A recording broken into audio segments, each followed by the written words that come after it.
Hey guys, welcome back to the channel. This is story about what if Naruto's secret being found out by the unlikeliest of his comrades part 1. Before I start, please do support for more amazing content and comments for part 2. Do consider to subscribe my channel and share my video to your friends and check out the description as well. Let's start the video. Ino could still feel it, that disgusting feeling coursing through her blood, through her mind. It stained every fiber of her now, infected every thought, and with it held a sense of dread that showed no sign of wavering. Fear. Calling it that was an injustice. This was not fear. She would call it dread, but even that felt underwhelming. Were there even words to describe what she had felt, what she had seen? Her rattled mind snapped into focus for a second only to realize she had stopped running. Her legs ached as if she had run a marathon, and her lungs burnt with each gasping breath. She wasn't sure where she was, but it was somewhere deep in the forest surrounding the village. The setting sun let the trees cast massive shadows around her, and she slunk deeper into the forest, into the dark, as if trying to hide from something. Eventually she found shelter under the enormous roots of a tree, a dark and damp hole in the ground. Never in a million years would she have thought she would see herself crawl into such a confine, but here she was finding comfort in a place herself from mere hours ago would turn her nose up at. Stupid! Stupid! Stupid! She chorused in her mind, banging her fists down on the dirt. Curling up on the ground, she hugged her knees to her chest, not caring for how dirty her clothes were getting, or how discolored her blonde hair got. Her eyes had emptied themselves of tears by the time she finally got her breathing under control and the sensations from before lessened enough for her to have a coherent thought. Not that thinking was doing any good for her now. How could it? Every errant thought was about it. The image of those eyes bearing down on her, piercing into her soul, regarding her as nothing more than a scrap of paper rustling along the ground. Was that how insignificant she was? How pathetic she looked? Ino glanced around at her current situation and let out a half-hearted chuckle. Pathetic. This was less than that. Oh, if Sakura could see her now. She would be the laughingstock of village. That raised the question, did Sakura know? Did anyone know? Surely someone would. Someone had to, someone like her father. Of course. Things were starting to make sense now. Why her father had told her to keep her distance from Naruto, why he had forbidden her from using the family jutsu on any of her classmates outside of an emergency. He must have known. But why couldn't he just tell her? Why wasn't anyone talking about it?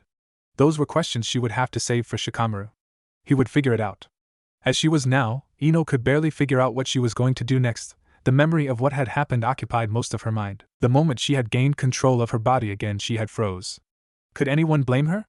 How many people could say they came face to face with the literal nightmare that they had grown up hearing horror stories about? No amount of loud-mouthed stubbornness could have helped her power through in that moment. No, instead she had just stood there, eyes wide, staring down Naruto like a deer staring down the shaft of an arrow. It was obvious from the look on Naruto's face, his eyes, he knew. She had seen it, and he knew. That was scary enough, so she ran.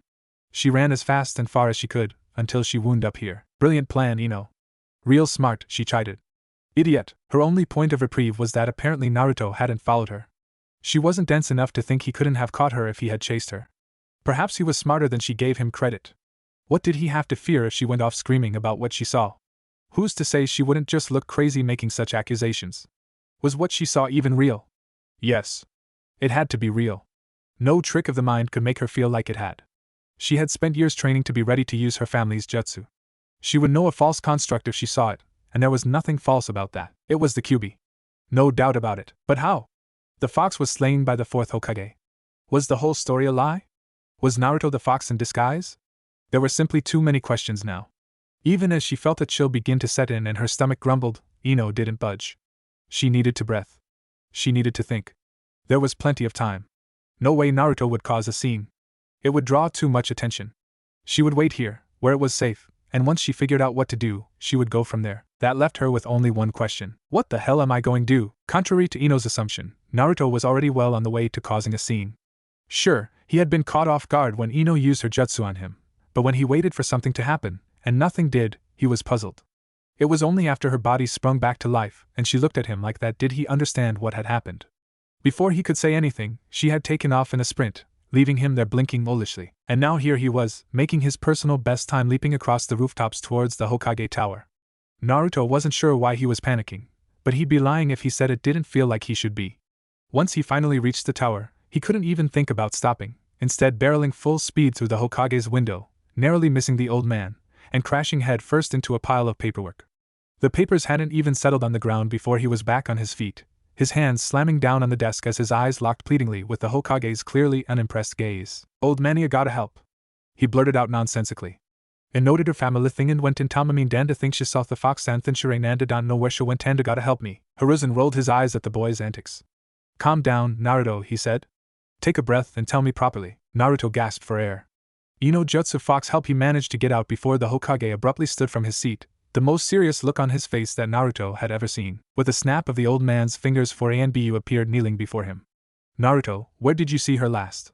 He asked, his tone sharp. I don't remember. I think she ran towards the village gate, he said. No words were said before the Anbu disappeared, their mission already known. Naruto looked around in confusion before awkwardly bowing his head and backing away from the desk, not daring to look the Hokage in the eye. The old man must have been mad at him for this. He just hoped the punishment wasn't going to be too severe, but he was prepared for it either way. Painting the monument was one thing, but letting a village secret slip so soon after he himself had learned it was next level bad. He continued to stare at the ground as he heard the Hokage's footsteps approach him until he was staring at the bottom of the old man's robes, patiently waiting to be chewed out like the screw-up he was right now. Instead, he suddenly felt warm, the Hokage's arms wrapped around him tightly in a hug. As he pulled away, he was met with a look of concern from the old man, and a smile. Are you okay, Naruto? He asked. Did the jutsu do anything to you? Naruto shook his head. No, I don't think so, he said, bowing to the man. I'm sorry. Why are you sorry? I let the secret out. I screwed up. Hiruzen chuckled. As much of a painful brat as the boy was, he was still such an innocent soul. No, Naruto, you haven't screwed up. You've nothing to be sorry for, he said, ruffling his blonde hair. You came to me straight away and got help. I'm proud of you, but Ino will be found soon enough, he interrupted. And once she is back safe and sound, all this mess will be sorted out properly. Don't worry, Naruto, your secret is still safe. I promise. He stood back up, ignoring the pain in his back, and smiled down at the boy. Now, while we wait for Miss Ino to be found, why don't you help a poor old man pick up all these papers you scattered around the place? Naruto grinned sheepishly and scratched the back of his head. Oh, Ino wasn't sure how long it had been, probably far longer than she had initially planned, but oh well. She wasn't ready to get up yet. Her thoughts had calmed down now, and while the sensation of that monster's presence still lingered in the back of her mind, they no longer held a paralyzing grip on her. Now she was just tired. Tired and unsure. So she stayed. Hidden in the dark, protected by the tree, curled up on the dirt. This was the best place to be right now. She wasn't ready to see anyone, to talk to anyone, to deal with what had happened and what was going to happen as a result. She had had too long now to think about things to not realize that she was for sure going to get in trouble for this. Her father had warned her about the family jutsu. Using it on an ally in any circumstances was an offense among her clan. Of course, she had been counting on Naruto not knowing that. To think this catastrophe was all for a stupid prank. What a fool she was. She could already hear Shikamaru muttering his favorite word at her the moment he learned what happened. God, what she wouldn't give to just rewind time and forget all of this happened. At least for the moment she could have peace and pretend the world was still as it was. At least she thought she could, right up until a small flat-faced dog with a forehead protector crawled into the hole with her. Are you Ino? The dog asked, its voice much deeper and gruff than its small adorable frame would have implied. Oh, look, a talking dog. I really have lost my mind, Ino said, not bothering to even lift her head from the ground. My name is Pakken, the dog said. The Hokage sent us to find you. Ino frowned. I don't want to be found right now, obviously, Pakken scoffed. But we have our orders. I'm not gonna force you. I'll be waiting outside when you're ready to head back to the village. Take your time. Today is too much, Ino thought to herself as she sat up. Brushing the dirt from her hair and fixing her clothes as best she could, she prepared herself to face the undoubtedly world-breaking shitshow she was about to go back home to. Climbing out of the throw, she was surprised to find 4 masked Anbu standing off to the side, with Kakashi and Pakken being closer to greet her. Kakashi-sensei? What are you doing here? She asked. Well, Pakken here is my Niken summon. He is an excellent tracker, and finding you was important enough that I was called in to help, Kakashi answered innocently enough. Ino looked at the man warily. Naruto was his student, and he himself was the student of the 4th Hokage. He had to know something about what she saw in Naruto's mind. Her eyes drifted to the Anbu keeping their distance. The Hokage was in on it too. Just how deep did all of this go? Was it real? She asked, earning a curious look from Kakashi. What I saw. Naruto. Was it real? Kakashi I smiled at the girl and put a finger up to his masked lips. Why don't you save those kinds of questions for the Hokage? He is eager to talk to you. Ino gulped at the man's words. She wasn't sure if he was intentionally trying to be ominous or not, but she was now considerably worried about what was going to happen. Was the village secretly a cult for the demon fox? Was everyone in on it? Would they expect her to keep the secret and join them in their plans to take over the world? She was letting her thoughts get ahead of her. Perhaps there was a completely reasonable and simple explanation for this that she was overlooking. The Hokage was a kind old man. Talking to him would be fine. There was no way anything would happen to the heiress of one of Konoha's most prominent clans. Right, as she followed close behind Kakashi, they made their way to the Hokage Tower. It didn't take her long to notice that each street they took was empty despite Konoha having a reasonable nightlife. They were obviously taking a path specifically to avoid people, or perhaps people were being kept away. Ino supposed it didn't matter which it was, all that mattered was that they were keeping her away from anyone for the time being. If anything, that only made her question what was going on more and more. Once they finally reached the tower, the true extent of her mistake became clear to her. Anbu surrounded the building, watching Kakashi and her approach. The streets surrounding had been cleared, and standing at the front door, waiting for her with an expressionless face, was her father. Dad, she tried to say, only to stop as Inoichi held his hand up to silence her. Without a word, her father gestured for her to follow him inside, offering Kakashi a nod before the masked ninja departed. Ino found herself in a daze. None of this was making sense. If they knew what had happened, what she had seen, then why weren't they worried? Was her father not at all concerned that his own daughter had just come face to face with a demon? She didn't even take notice when they arrived at the Hokage's office until she caught sight of the unmistakable orange attire that only one weirdo in the village would consider fashionable. Naruto was sitting there, just outside of the Hokage's office, watching as Ino and her father entered, his eyes lingering on her long enough to send a shiver down her spine. She shuffled closer to her father, instinctively putting him between her and Naruto, all the while studying the boy's face. To her surprise, he didn't look angry or scared, instead he looked relieved. Ino maintained her guarded position behind her father as they entered, only growing more and more confused as Naruto directed a smile at her. Not a cunning or victorious smile, but a nervous one, sad even. So caught up in her focus of him was she that she had completely forgotten where she was, or better yet, who was waiting patiently behind her. Ino jumped at the Hokage's voice. Stepping away her father, she bowed deeply. Lord Hokage, she said apologetically, are you okay? The old man asked carefully. While to most onlookers he would seem to be looking at the poor girl with nothing more than worry and concern, those that knew him better would be able to see the practiced intensity of his gaze. He was concerned, yes, but he was also prepared. There was no telling what a confrontation between a mind walker and the Kyuubi could result in. The possibility of corruption, or any form of mental damage, was something he would not put past the fox. And so, it would be a mistake on his part to let anything slip by him. Okay? Ino blurted out incredulously. How can I be? It's sitting right outside. Ino! Inoichi snapped. Do not speak to the Hokage like that. The Hokage held up his hand to the man. It's quite all right, he said. She has had quite the night. I think we can tolerate an outburst or two. He turned his attention back to the girl who looked like she just realized her mistake. Now, if you don't mind, dear, please tell me what you mean by it, the Kyuubi, she said, turning to look at the door, knowing that Naruto was just behind it. I saw the Kyuubi. In his mind. Is he? No, Hiruzen said sternly. Naruto is not the Kyuubi. But I saw it. You did, he admitted. And foolishly so. I'm sure your father warned you against using such techniques on your allies, and yet you did so anyway. Ino cowered and looked up at her father, who didn't bother returning her gaze. I didn't think. No, you didn't think, Ino. And that is the problem, Inoichi said with barely disguised anger.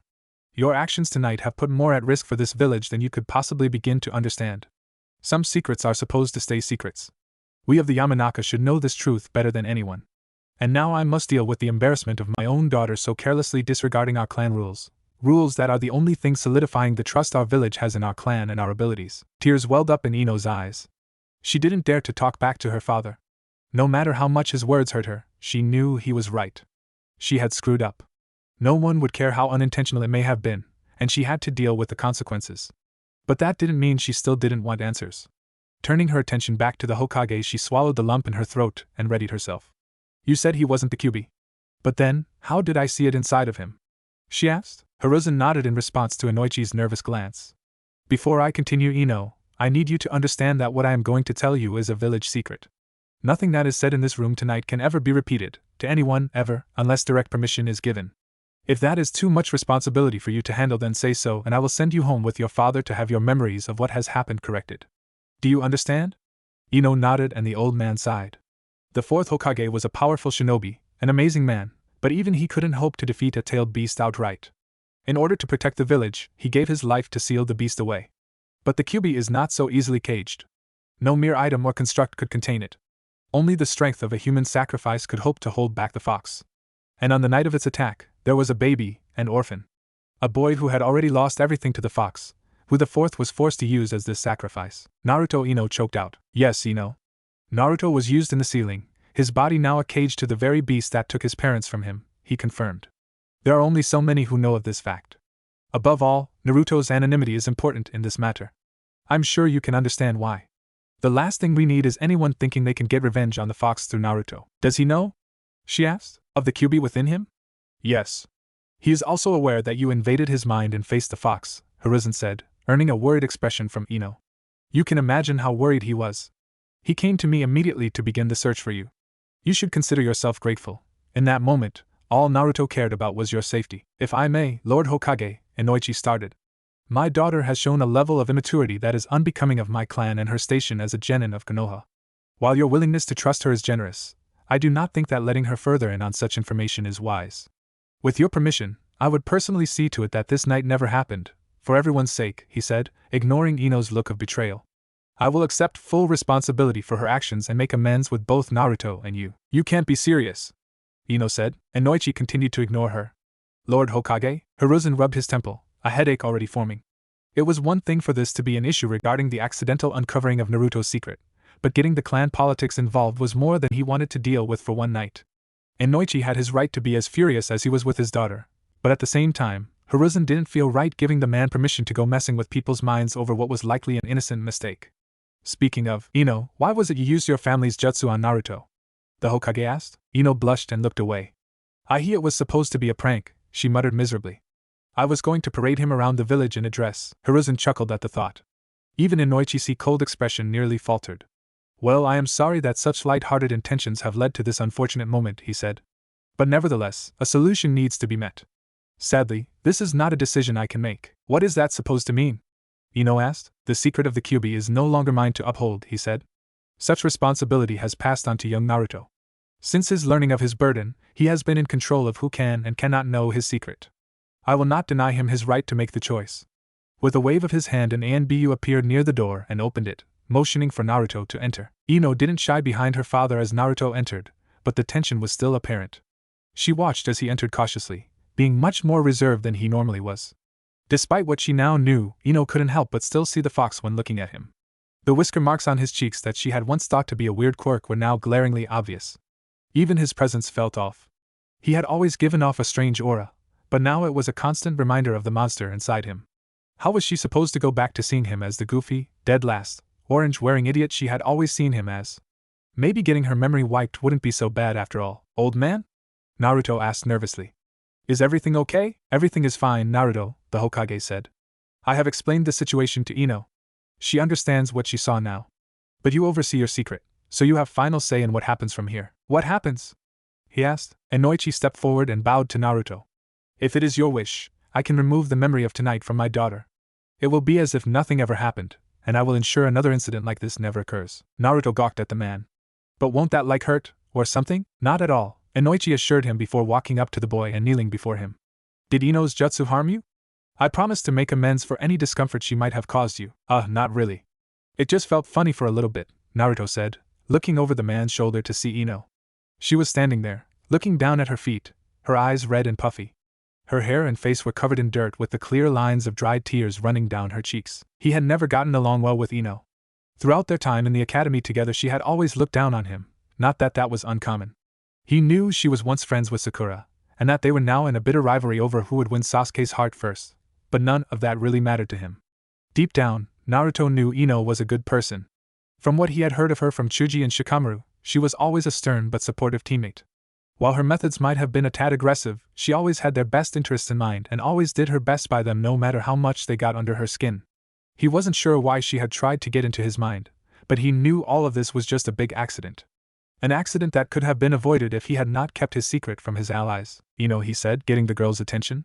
Are you going to tell anyone? Ino was caught off guard, not by his question, but by the look in his eyes. He was scared. With what she now knew about him, she could destroy him, make him more of an outcast than he had ever been before, and he knew it. It was one thing for the Hokage to talk about keeping the secret to ensure Naruto's safety, but to physically see why, to see how scared Naruto was of the possibility of everyone learning the truth. It crushed her. That desperate, pleading look. She couldn't wait for him to make up his mind and have her memory erased. What she wouldn't give to never remember seeing him look at her with such fear. No, she said softly, returning to looking at her feet, awaiting the inevitable. It's your decision, Naruto, Hiruzen said. You may choose to trust her. The consequences are yours to wear. Naruto took a deep breath. He knew at some point he was going to have to face the reality of what he was, but he never imagined it would be so early. Don't make her forget, he said, receiving a surprised look from Ino and her father. He smiled at Ino. I trust her. Ino stood there dumbfounded, her father sharing much of the same expression, albeit with a newfound respect for the boy. To have such faith in his fellow shinobi even after what had transpired was commendable indeed. Hiruzen couldn't help but feel proud as he smiled at Naruto approvingly. It always surprised him that no matter what, the boy always found a way to be kind and trusting in the face of adversity. Then it is decided, the Hokage said. Inoichi, if you wouldn't mind taking Ino home. I am sure you two still have much to talk about. Inoichi nodded and made for the door, Ino following close behind, only to stop suddenly and give his daughter a stern look as he gestured to Naruto. Knowing what her father was meaning, Ino quickly turned back to Naruto and bowed. Thank you, Naruto, she said, standing up to look at him once more before leaving. I'm sorry. She turned and left quickly, Inoichi offering Naruto one final nod of thanks before closing the door behind him. Naruto let out a breath he didn't realize he had been holding. Why did everything have to be so stressful and complicated? You handled that remarkably well, Naruto. I am proud of you, Hiruzen said. Naruto smiled at the old man. Thanks, but I hope I don't have to do that again, at least not for a while anyway. Hiruzen chuckled. The boy was indeed not ready for politics just yet. What say we go get some ramen? My treat. I think you've earned a nice meal. Yes. You're the best, old man. And with just the mere mention of free ramen, the stress and fear of the night's events had all but vanished. It had been days since that night, and Ino hadn't had a decent night's sleep since. The truth had been eating her alive, and she knew it was starting to get under everyone else's skin. Her team and sensei could tell her training and performance was off. Shikamaru and Chuji had stopped by several times already to make sure she was okay. She always told them she was fine, but they weren't so dumb as to believe her. She was so not okay. She knew the truth, and she wanted nothing more than to scream it from the rooftops. But she couldn't. Consequences aside, she couldn't betray Naruto like that. Not now. Not after he had put so much trust in her. Her of all people. Someone who had practically treated him like dirt. Ino wasn't stupid enough to think her lack of sleep or endless mental and emotional somersaults had anything to do with the Kyuubi. Perhaps that first night, sure, but she had long since come to terms with how the beast fit into things. No, it wasn't mindless fear that plagued her mind anymore, it was guilt. She had treated Naruto poorly, as everyone else did. At the time it seemed harmless enough. Everyone was doing it, she just followed along to fit in, and Naruto never showed that it bothered him much. But now that she knew why, she couldn't stop herself from reliving every harsh word or mean slur she had directed at him.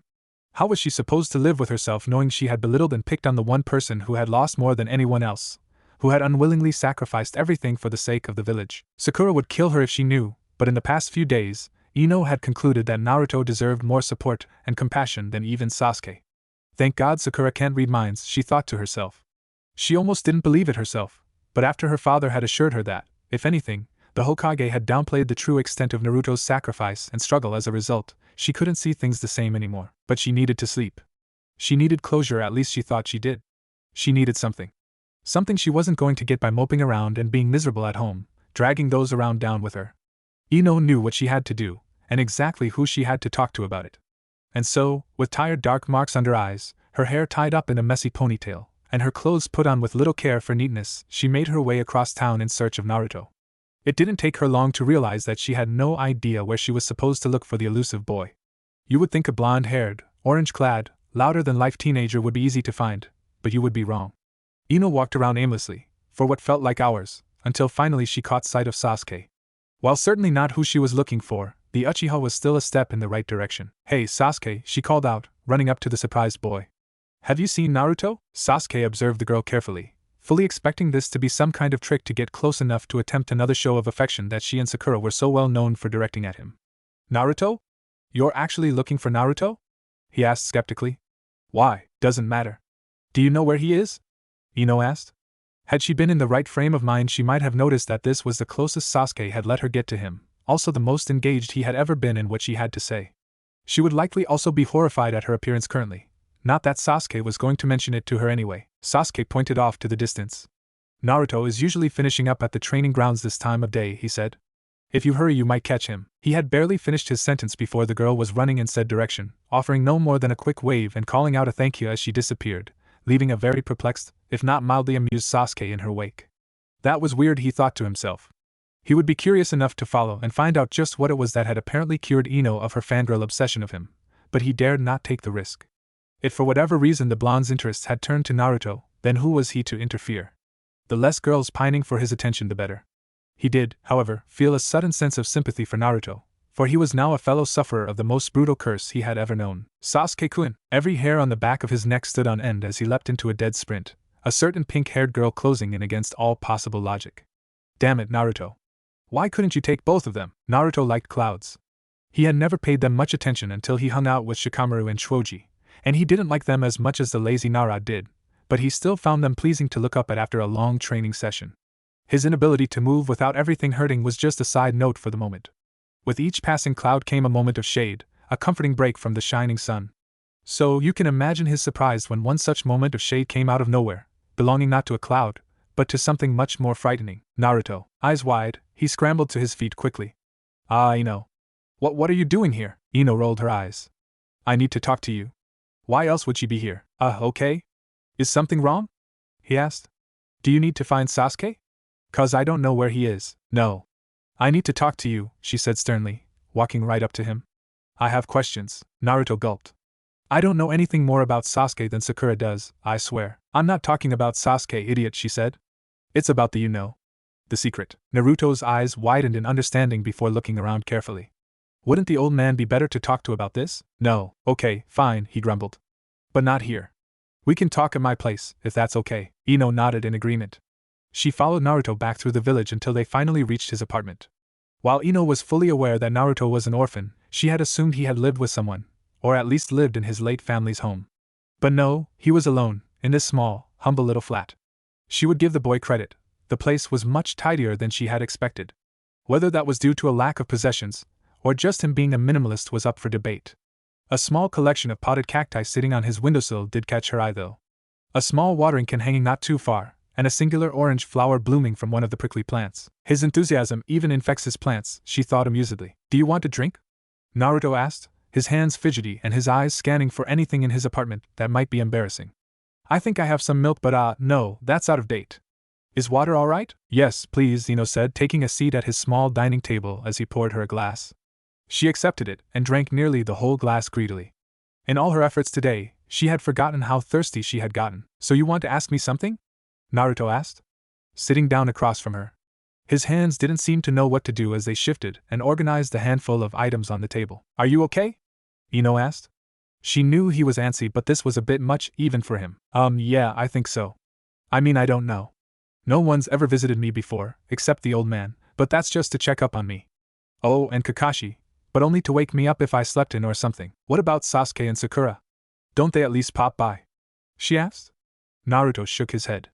Ino took a second to take that in. Did Naruto seriously have no one?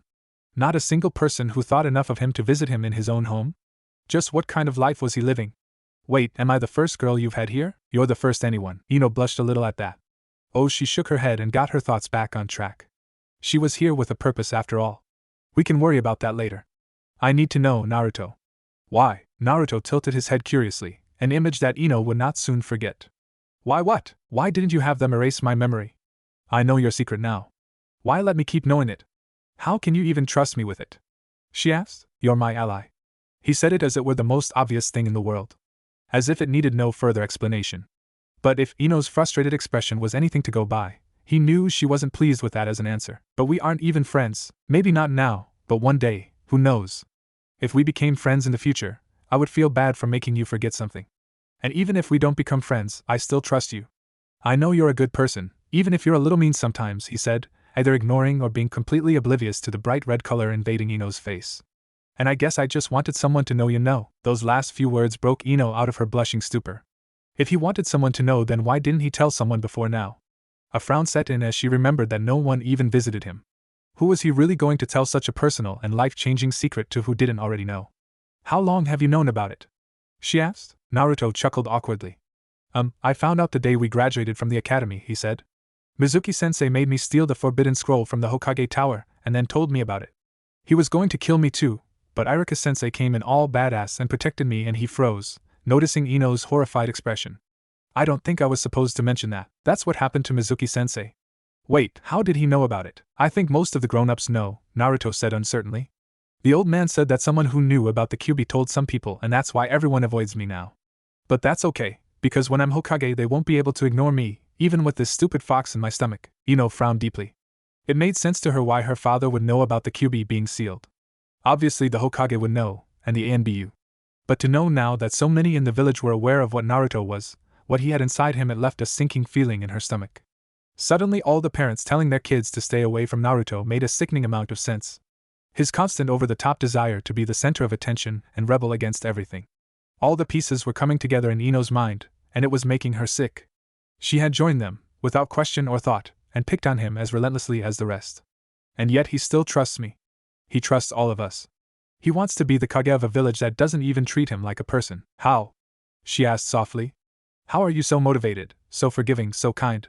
How? Naruto's cheerful demeanor fell suddenly, and he looked at Ino in a way she had never seen him look. He looked tired, almost defeated. Broken. I have to be, he said. Everyone sees the fox. I didn't know that the whole time, but now that I do I understand. If I give up, if I let it get to me, then the fox wins. My parents, the fourth Hokage, everyone who died that night. It all would have been for nothing. The fourth Hokage trusted me to be strong enough to carry this burden. I can't let him down. I can't let the village down. Even if they hate me, I have to smile. I have to be everything the fox tried to destroy. Even if it hurts. You can forget if you want, he said sorrowfully. I'll tell the Hokage I changed my mind. This is my burden, not yours. I don't want you getting hurt or anything. I'll understand, Naruto. For what it's worth, he interrupted. It has felt good to talk about it with someone. Ino didn't try to hide the tears in her eyes. If Naruto cared about that, he did a good job of not showing it. With an indignant grunt, she stood from her seat and in a single step cleared the distance between them. The dam holding back her tears almost burst as Naruto flinched in response, no doubt expecting to be beaten on like she and Sakura had done so many times before. She wasn't sure how she was going to forgive herself for that. Grabbing his jacket, she pulled him to his feet, and before he could even try to figure out what was happening, she wrapped her arms around him tight and buried her face into his shoulder. Naruto, she sobbed, the tears now soaking into his jacket. I'm sorry. For everything. I'm so sorry. Ino couldn't believe it. She had come here expecting simple answers. Closure. And here she was, hugging a boy that wasn't Sasuke, crying miserably and no doubt looking terrible while doing it. But she couldn't help it. As much as she needed a hug and to let her own frustrations out, she knew Naruto needed it more. Naruto stood there in stunned silence, feeling each shaking motion of Ino as she cried into his shoulder. Her arms were wrapped around him so tight that he could feel his breaths getting tighter. Ino, just shut up and hug me back, idiot. He didn't wait to be told twice.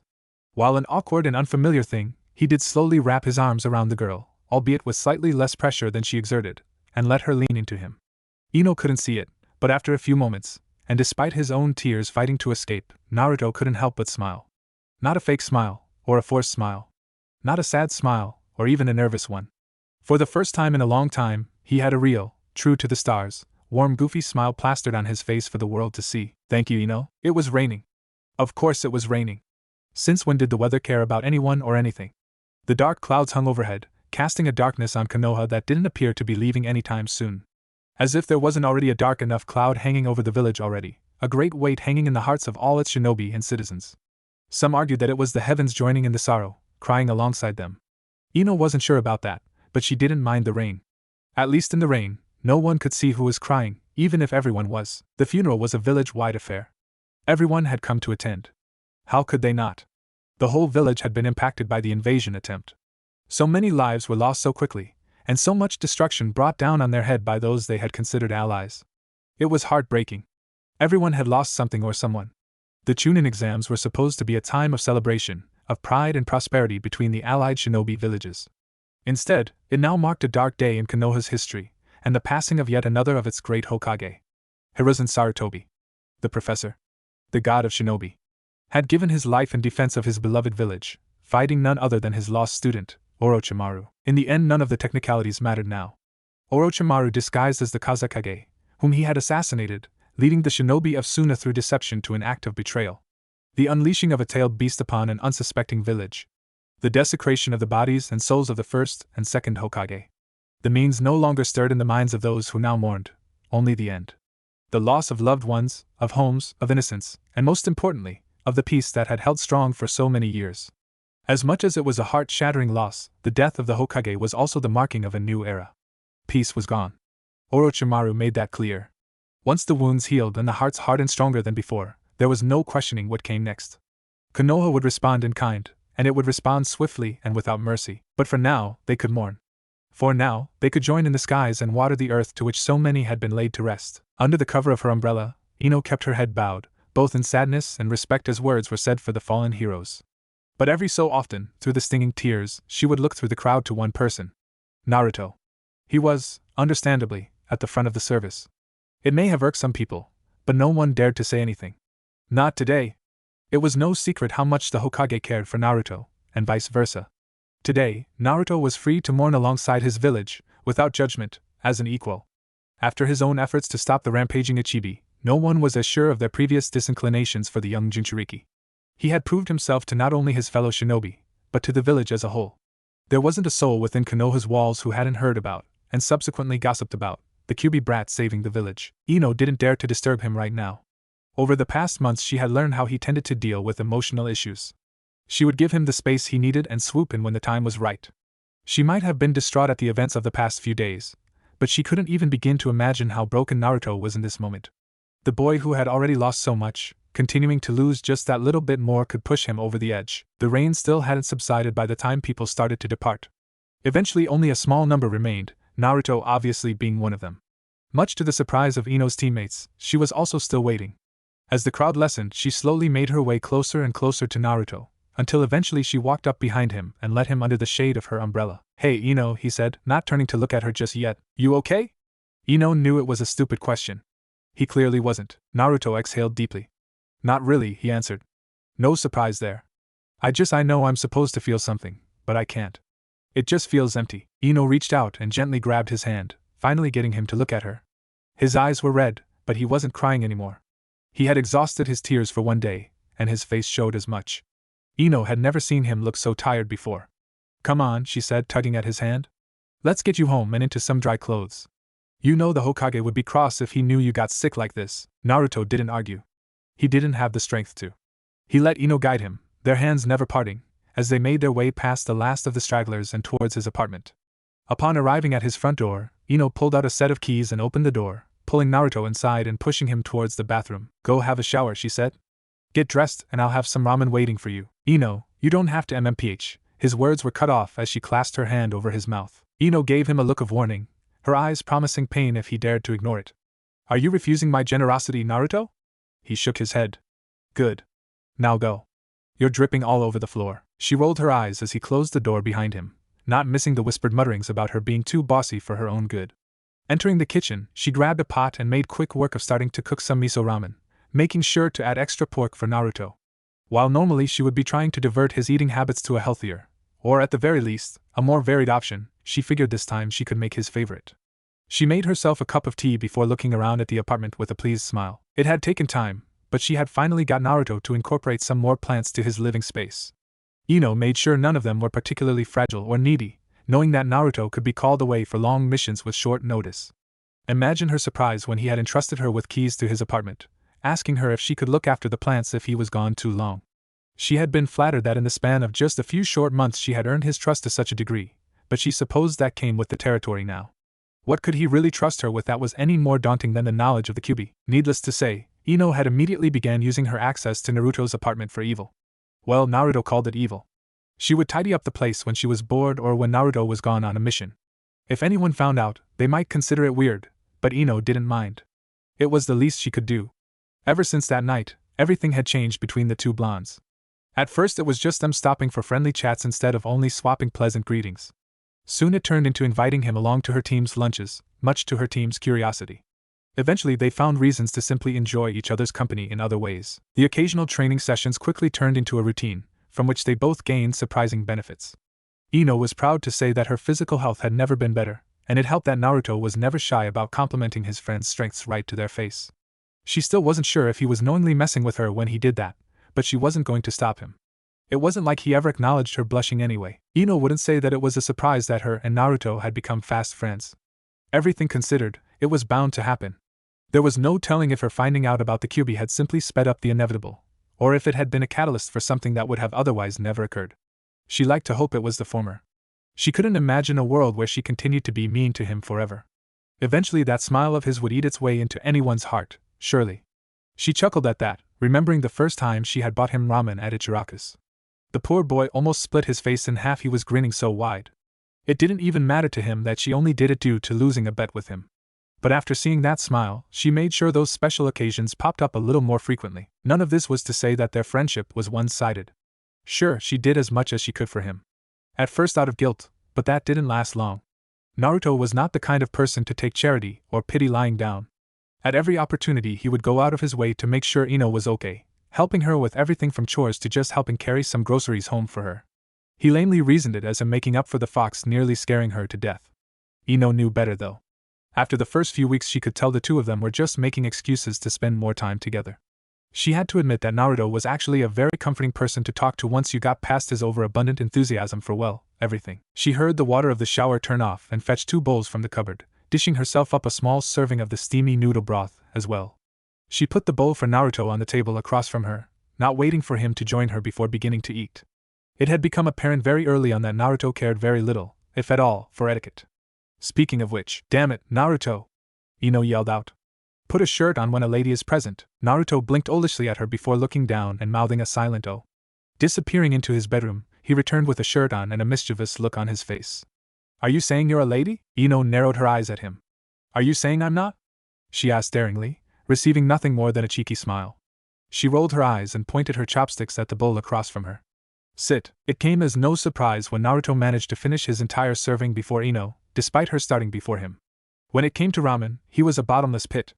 Thankfully, he had the manners to wait patiently for her to finish before jumping up and taking both empty dishes to the sink. It was a strange, really, this whole interaction. Normally, during such things the two of them would be chatting up a storm, or trading half-hearted jabs at each other endlessly. It made sense that today would be different. Ino wasn't going to question Naruto's more passive demeanor right now. He deserved this time to let his mask fall, to let the world see just how low it had gotten him, even if he was doing his best to maintain the facade. She walked up behind him while he cleaned the dishes. He was finding anything he could to keep his mind busy. He would never wash the bowls straight after the meal. With gentle hands she grabbed his arms. Those can wait, Naruto, she said, her voice so soft and full of warmth that it alone could have halted his actions. You can talk to me. You know that. Don't keep it all inside. I'm right here. His eyes were glassy again when he looked at her, a miserable downtrodden expression marring his bright features. I couldn't save him, he whispered. The Hokage? She asked, getting a nod. Naruto, no one could save him. Everyone tried. Those far stronger than us were just as powerless to help. Don't think for one second that it's your fault, but I could have, he said, placing his hand on his stomach. I could have been stronger. If I could have used the fox, maybe none of this. No, Ino said sharply. Don't think like that. You know what happens when you use its power. She still remembered his recounting of the mission to Wave Country. The fear he had for what the Kyuubi's chakra had made him feel like, what it made him willing to do.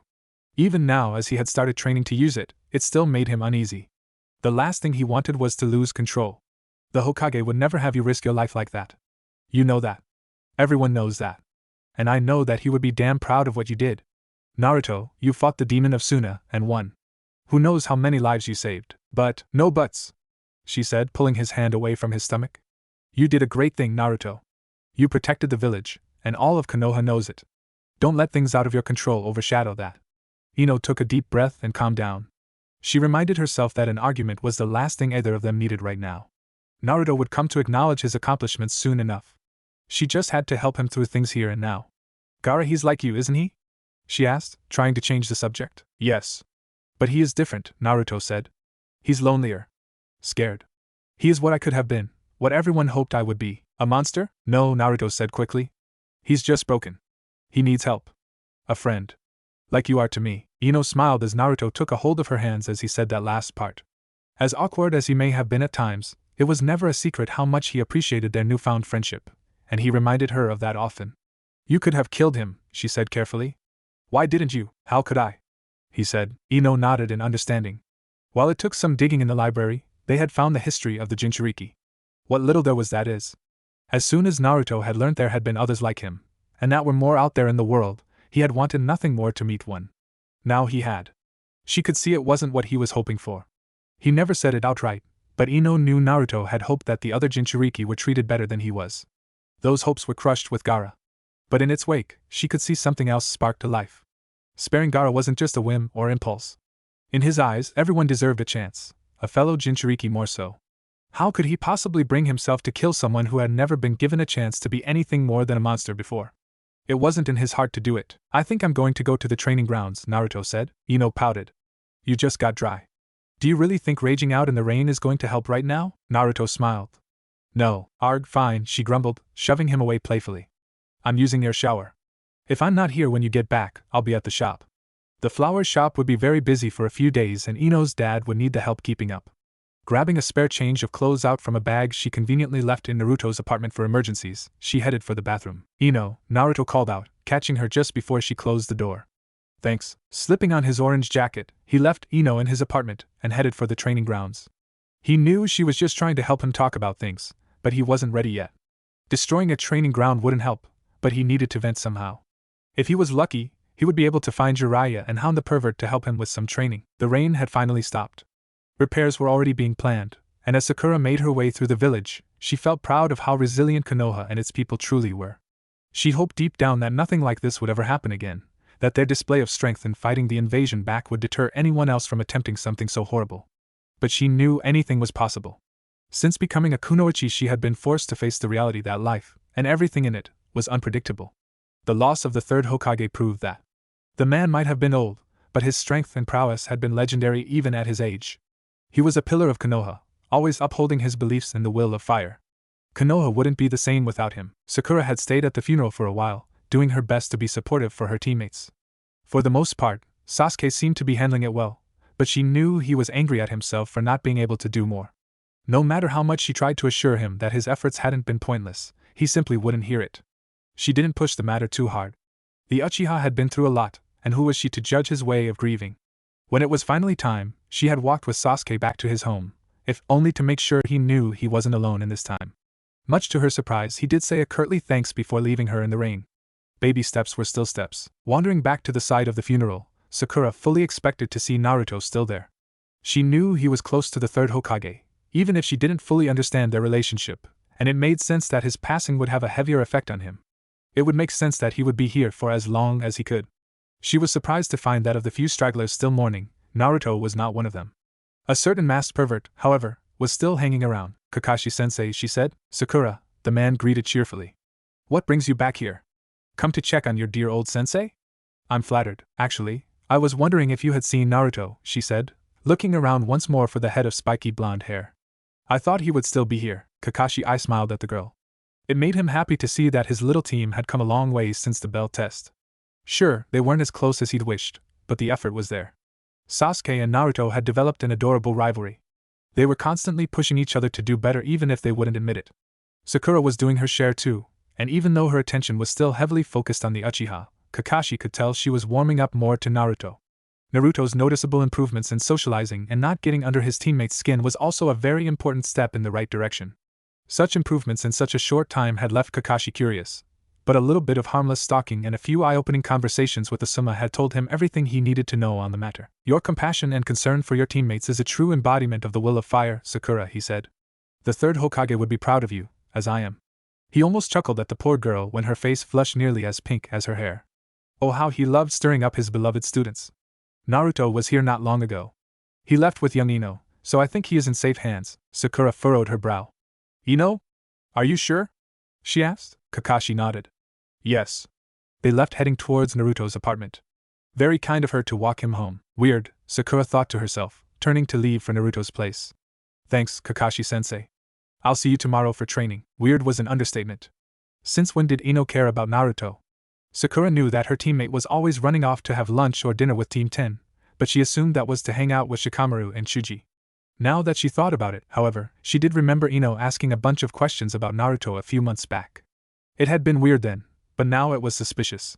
Sakura would be the first person to admit she didn't like Ino. At least, she would have been until they started to repair their friendship before the Chunin exams. She had to say, it was nice to finally not be at each other's throats. For whatever reason, the blonde had decided to drop her pursuit of Sasuke. Ino still boldly claimed that the Uchiha would realize what he wanted and choose her in time, but Sakura was beginning to question the sincerity of that statement. At the same time, Naruto had mysteriously stopped asking her out all the time and, as if by a miracle, had even learned some manners in some sense. Oh God, there was no way. She would have known. She would have seen something, caught onto it before now. She could not have missed something so impossible. Sakura almost tripped over as her thoughts began spiraling out of control. With a deep breath, she regained her composure and increased her pace to Naruto's apartment. Sakura was convinced she was overthinking things. She had to be. Naruto couldn't keep a secret to save his life, and Ino could lie with the best of them. But there was no way. No way at all. Sakura was sure of it. Ino must have just been walking Naruto home to be kind in this dark time. Sakura would have done the same for him if she didn't need to walk Sasuke home first. Sakura hadn't even noticed she had worked herself up into a light jog until she was already coming to a sudden halt at Naruto's door. Shaking her head dismissively of the crazy thoughts, she knocked and waited, trying her best to think of what comforting words to say to Naruto. "What did you forget this time?" Ino said, her words dying suddenly as she opened the door and came face to face with an equally shocked Sakura. Oh crap, she thought to herself, quickly smiling. In times like this it was best to act as if nothing was wrong.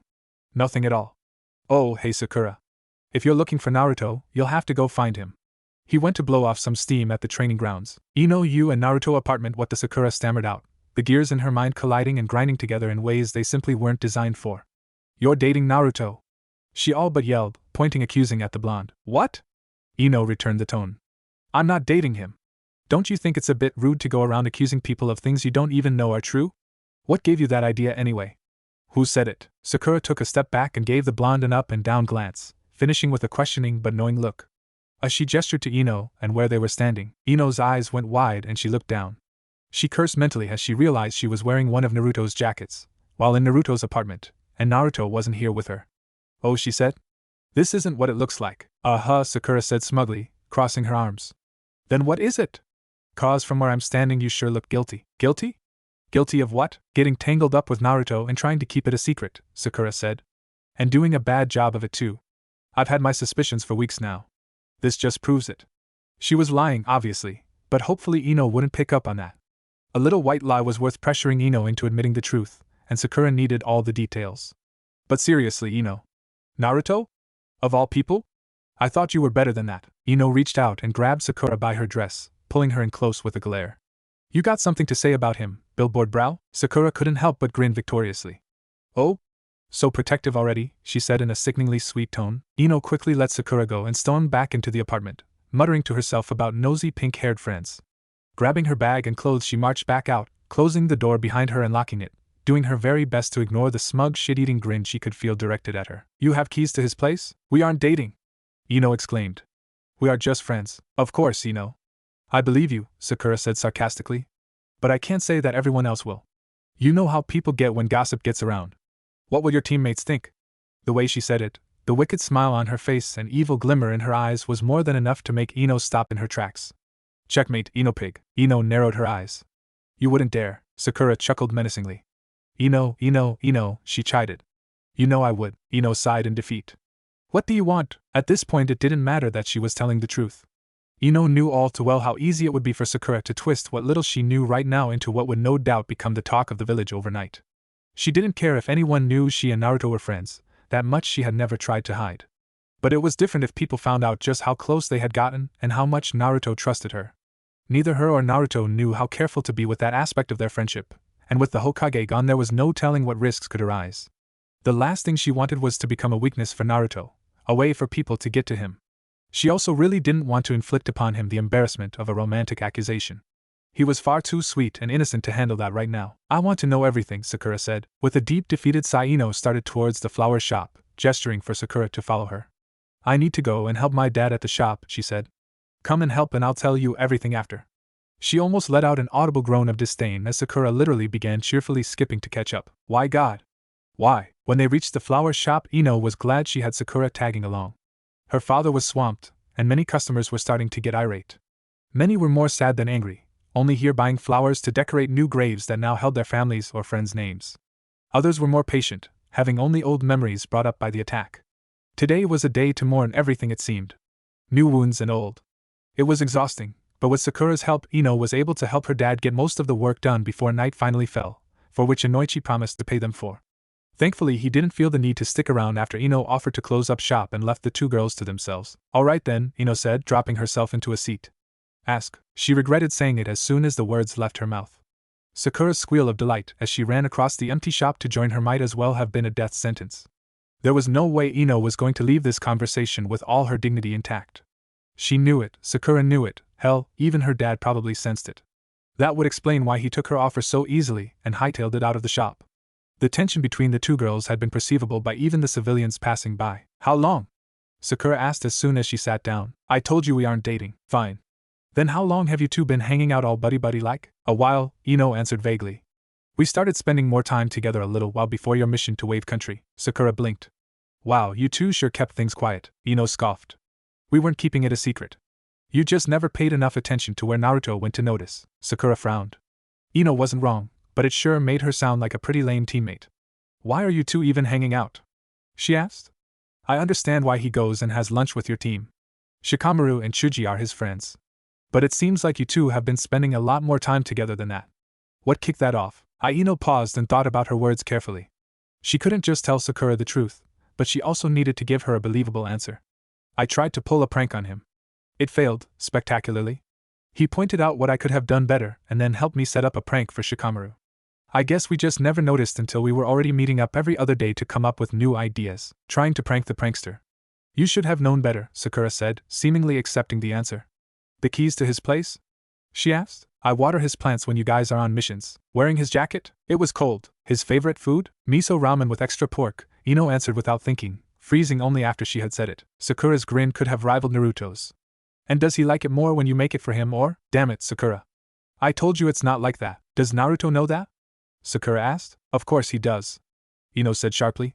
Why do you even care? Sakura shrugged. It's just all very surprising, she said. Can't blame a girl for being curious. I mean, come on, Ino. It's you and Naruto. Anyone would be curious what force of nature could get the two of you to spend time together, Ino scoffed. Sakura had no idea just how right she was. A force of nature was one way to describe the Kyuubi. The blonde hated to attribute her and Naruto's friendship to that cursed fox, but it was the truth. If not for her finding out his secret, she would have no reason to get so close to Naruto. Are you done? She asked, hoping this interrogation would be a short and easily forgettable affair. Sakura hummed thoughtfully. How can you stand him? She asked. He's always so over the top. Everything is all or nothing with him. I didn't think you would have the patience. At first it was infuriating, she admitted with a smile. But he grows on you quick. He's actually quite considerate once you calm him down, sweet even. Ino would die before she admitted that the best method she had found to calm Naruto down so far was to hug the idiot. Sakura was already getting too many ideas. Are you sure you didn't hit your head or something on a mission? Is it really so hard to believe that I gave Naruto a chance, and he turned out to actually be a pretty decent guy? Sakura sighed in defeat.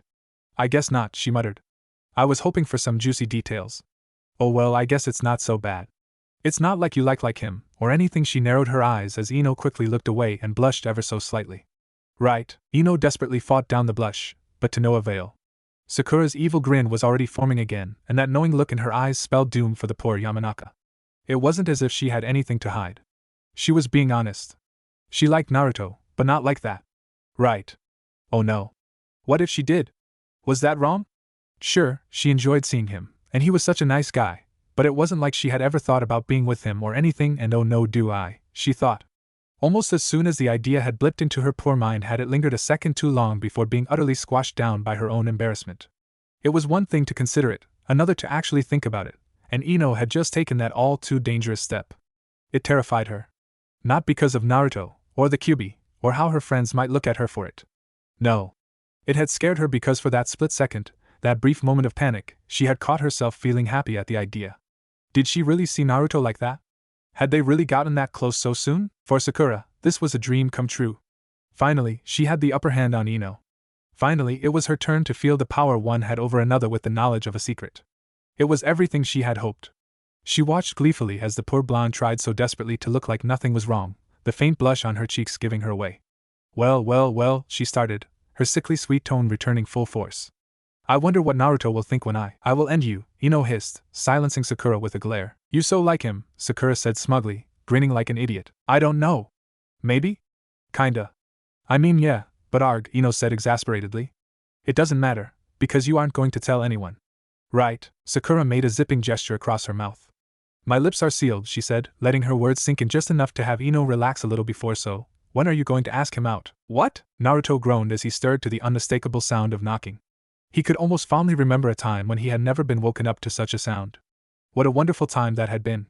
But a fond memory it would stay, Because he wouldn't dare want that back if it meant losing what he had now.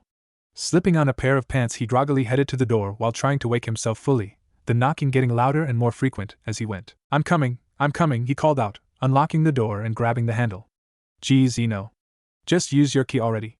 He opened the door, his face quickly falling as he was met not with the frustrated expression of Ino, to which he was now very accustomed, but instead to the all-too-interested expression of a certain inappropriate old man. Ino, huh? Jiraiya said. Don't tell me a brat like you has a girlfriend and didn't tell me. Nuh, Ino's not my girlfriend, pervy sage, Naruto said. She's my friend. Jiraiya placed a hand on Naruto's shoulder. Ah, my poor uncultured student. Allow me to impart some wisdom on you, he said sagely. If your friend is a girl, and that girl has a key to your apartment, she is no longer just your friend. Naruto huffed and pushed the man away. Yeah, like I'm going to listen to a pervert like you, he said. But you're right. She isn't just a friend. She's my best friend. Jiraiya pouted and shook his head in shame. I have much to teach you. But fear not, for Jiraiya the Gallant will guide you on this most sacred path to manhood. And that training starts today, he said. Pack a bag, brat. We are hitting the road. Huh? What for? We can just train at the training grounds. You and I have a mission. We are going to go and track down my old teammate Tsunade, he said. And with any luck I can knock some sense into that thick skull of yours before I have to bring you back to your lovely Ino-chan. Do I have to? Naruto whined. Last time you said you were going to train me, you threw me off a cliff. It worked, didn't it? Why do we need to find your old teammate anyway? Naruto asked. I'll tell you all the details while we are going. Meet me by the gate when you're ready. I'll go let Kakashi know I'm stealing you for a while. Jiraiya said. Oh, and I'll even sweeten the deal for you. If you come and help me find Tsunade, I'll teach you a jutsu used by the fourth Hokage. Naruto watched as the man disappeared in a swirl of leaves before he could question what he had just heard. Not that he needed to hear any more. A jutsu used by the fourth Hokage was too good to pass up. Any ideas of going back to bed were gone as he tore through his apartment like a hurricane, frantically packing a bag and watering his plants. He considered leaving a note for Ino, but he knew that would just earn him a lecture about manners and consideration. The fact that he even knew the word consideration now was alarming. Just how much of an effect had Ino had on him? As soon as he was done packing, he sealed everything into a scroll and locked his apartment behind him. He didn't need to find Sasuke or Sakura. If Jiraiya was telling Kakashi, then they would find out from him in time. With that in mind, his one and only destination was the flower shop. Naruto hoped Ino was there, otherwise he was going to have to annoy Jiraiya and be late for the mission. It had been a couple days since the funeral, and Naruto hadn't seen her. He just hoped she wasn't on a mission as well, or his precious plants were as good as dead if he was gone too long. Ino absent-mindedly twirled the kunai in her hand as she walked back to her place some yards away from the training dummy. Without any visible effort, she spun on her heels as soon as she reached her desired distance and threw the kunai at the dummy. Bullseye. Reaching into her pouch, she pulled out several shuriken, sending each one flying with practiced ease, the same bored expression on her face as each hit their mark in the form of wooden planks hanging from the surrounding trees. She wanted to be engaged in her training, she really did, but hitting stationary targets just didn't do anything for her anymore. Ever since she started training with Naruto, using his shadow clones to perfect her accuracy, she had found that her old ways of training were useless. Shikamaru and Chuji could neither produce shadow clones, nor were they willing to take the risk of acting as moving targets for her. At least they both didn't hold it against her that she was training with someone else, although Ino suspected it was because it took the heat off them. She still made it a point to try and drag them off their lazy butts and actually train, but there was only so much she could do. Asuma appreciated her newfound effort and enthusiasm for training, and Naruto was always happy to drop whatever he was doing if it meant training with her. Speaking of Naruto, Ino had specifically chosen not to bother him to come train with her. Actually, she had been avoiding him for a couple of days now. She hated doing it, but she knew she needed some time to think. Ever since her little heart-to-heart with Sakura, her mind just hadn't been able to rest. She was plagued with thoughts about what to do, how to approach it, and whether or not she needed to be thinking about any of this in the first place. All of this snowballing from a single, painfully simple, question. Did she like Naruto? She did. There was no point trying to hide from the facts. Naruto had grown on her in so many ways in such a short time, it was the most obvious thing to anyone paying enough attention. But that didn't make it easy. Admitting to herself that she liked him was easy enough, but to figure out to what degree, and to even bridge the thought of admitting it to his face was, damn it! Her kunai missed its mark, clobbering the wood with its handle before falling to the ground. Ino muttered a string of curses as she walked to retrieve her weapons, all the while fighting down a blush that threatened to turn her the same shade as Sakura's hair. Sakura. This was all her fault. None of these thoughts needed to exist, and they wouldn't have, at least not until Ino deemed, if Sakura hadn't brought it all up in the first place. Why was it so hard anyway? She had experience with proclaiming her feelings, didn't she? She had done it for Sasuke of all people. It should have been a cakewalk, she knew better of course. The brutal truth of the matter was that she hadn't actually liked Sasuke. A schoolgirl crush, as her father had so eloquently put it. Ino regretted opening up to her father about such things, but she had no one else to talk to. He was right, much to her frustrations. He even had the gall to ask about Naruto. It was no surprise that he had discerned much from his observations. That didn't mean Ino had to like it. She liked it even less when he advised her to be more open about such feelings with Naruto, even encouraging her newfound fondness for the Jinchuriki, albeit with a suspiciously mischievous look in his eyes. That was the problem. Ino knew she had to talk to Naruto about it. She knew she had to be honest, not just to him, but to herself too. Her feelings were real. She needed to know if they could go anywhere. But how? What would she do if Naruto didn't feel the same? What if he thought she was only doing it out of pity for his being the Nine-Tails Jinchuriki? What if the idiot rejected her for fear of how people might treat her for being with him? There were just too many ways it could all blow up in her face. If admitting her feeling to him was going to destroy the friendship they had right now, then Ino would rather stay silent. But it was killing her to do so. Thankfully, she had time. Time to think, to plan, and to orchestrate the perfect scenario for her to express how she truly felt. All she had to do was keep her distance from Naruto, and everything would. Ino, Naruto called out, running towards her. There is no god, Ino thought, forcing herself to smile without letting her internal panic escape. Hey Naruto, she greeted pleasantly. If she played dumb, maybe he wouldn't question her avoidance. What's up? Naruto was grinning like an idiot by the time he reached her. I'm so glad I found you, he said. I was going to leave a note with your dad, but he told me you would probably be here. Good thing too. I don't have much time. Note to self, kill my father post-haste. A note? Don't have much time? What are you talking about? She asked curiously. His grin only got wider. I've got to go on a mission with Pervy Sage, he said. We are going to find his old teammate and bring her back to the village. I thought I would come and let you know I was heading out, and I don't know how long I will be. Ino smiled warmly. He could have just left a note, but she was glad he didn't. These little send-offs meant a lot to her for some reason. They had a dangerous profession, so maybe she was just worried any time together could be their last. I'll look after your place, don't worry, she said. But who is Pervy Sage? Ino had heard of this so-called Pervy Sage but never bothered to ask about the man properly. Naruto just told her that the Hokage had organized for him to try and train with the Kyuubi's power, and that his teacher was a massive pervert. She thought that was the end of it. Jiraiya, Naruto answered. He said he's a Sannin or something, but he's just a big pervert. Jiraiya of the Sannin? Ino asked incredulously, earning a nod from Naruto. Author of the Ika Ika books, student of the 3rd Hokage, sensei to the 4th Hokage, and arguably one of the most powerful shinobi to still be serving Konoha? That Jiraiya? Huh, I guess he is kinda famous. Still just a pervert though, Naruto said, before narrowing his eyes at the girl. How do you know about his pervy books? And he's the one who has been teaching you how to use the Kyuubi's chakra? She asked, ignoring his last question. And now he's taking you on a mission with him? To find Tsunade of the Sannin? Is your team going too? No. Just me and him, Naruto said like it wasn't a big deal. He said he's going to teach me an awesome jutsu that the 4th Hokage used. It's going to be so cool. Ino stood there, mouth agape, eyes unfocused, trying with all her might to understand how the hell did Naruto not realize what was happening.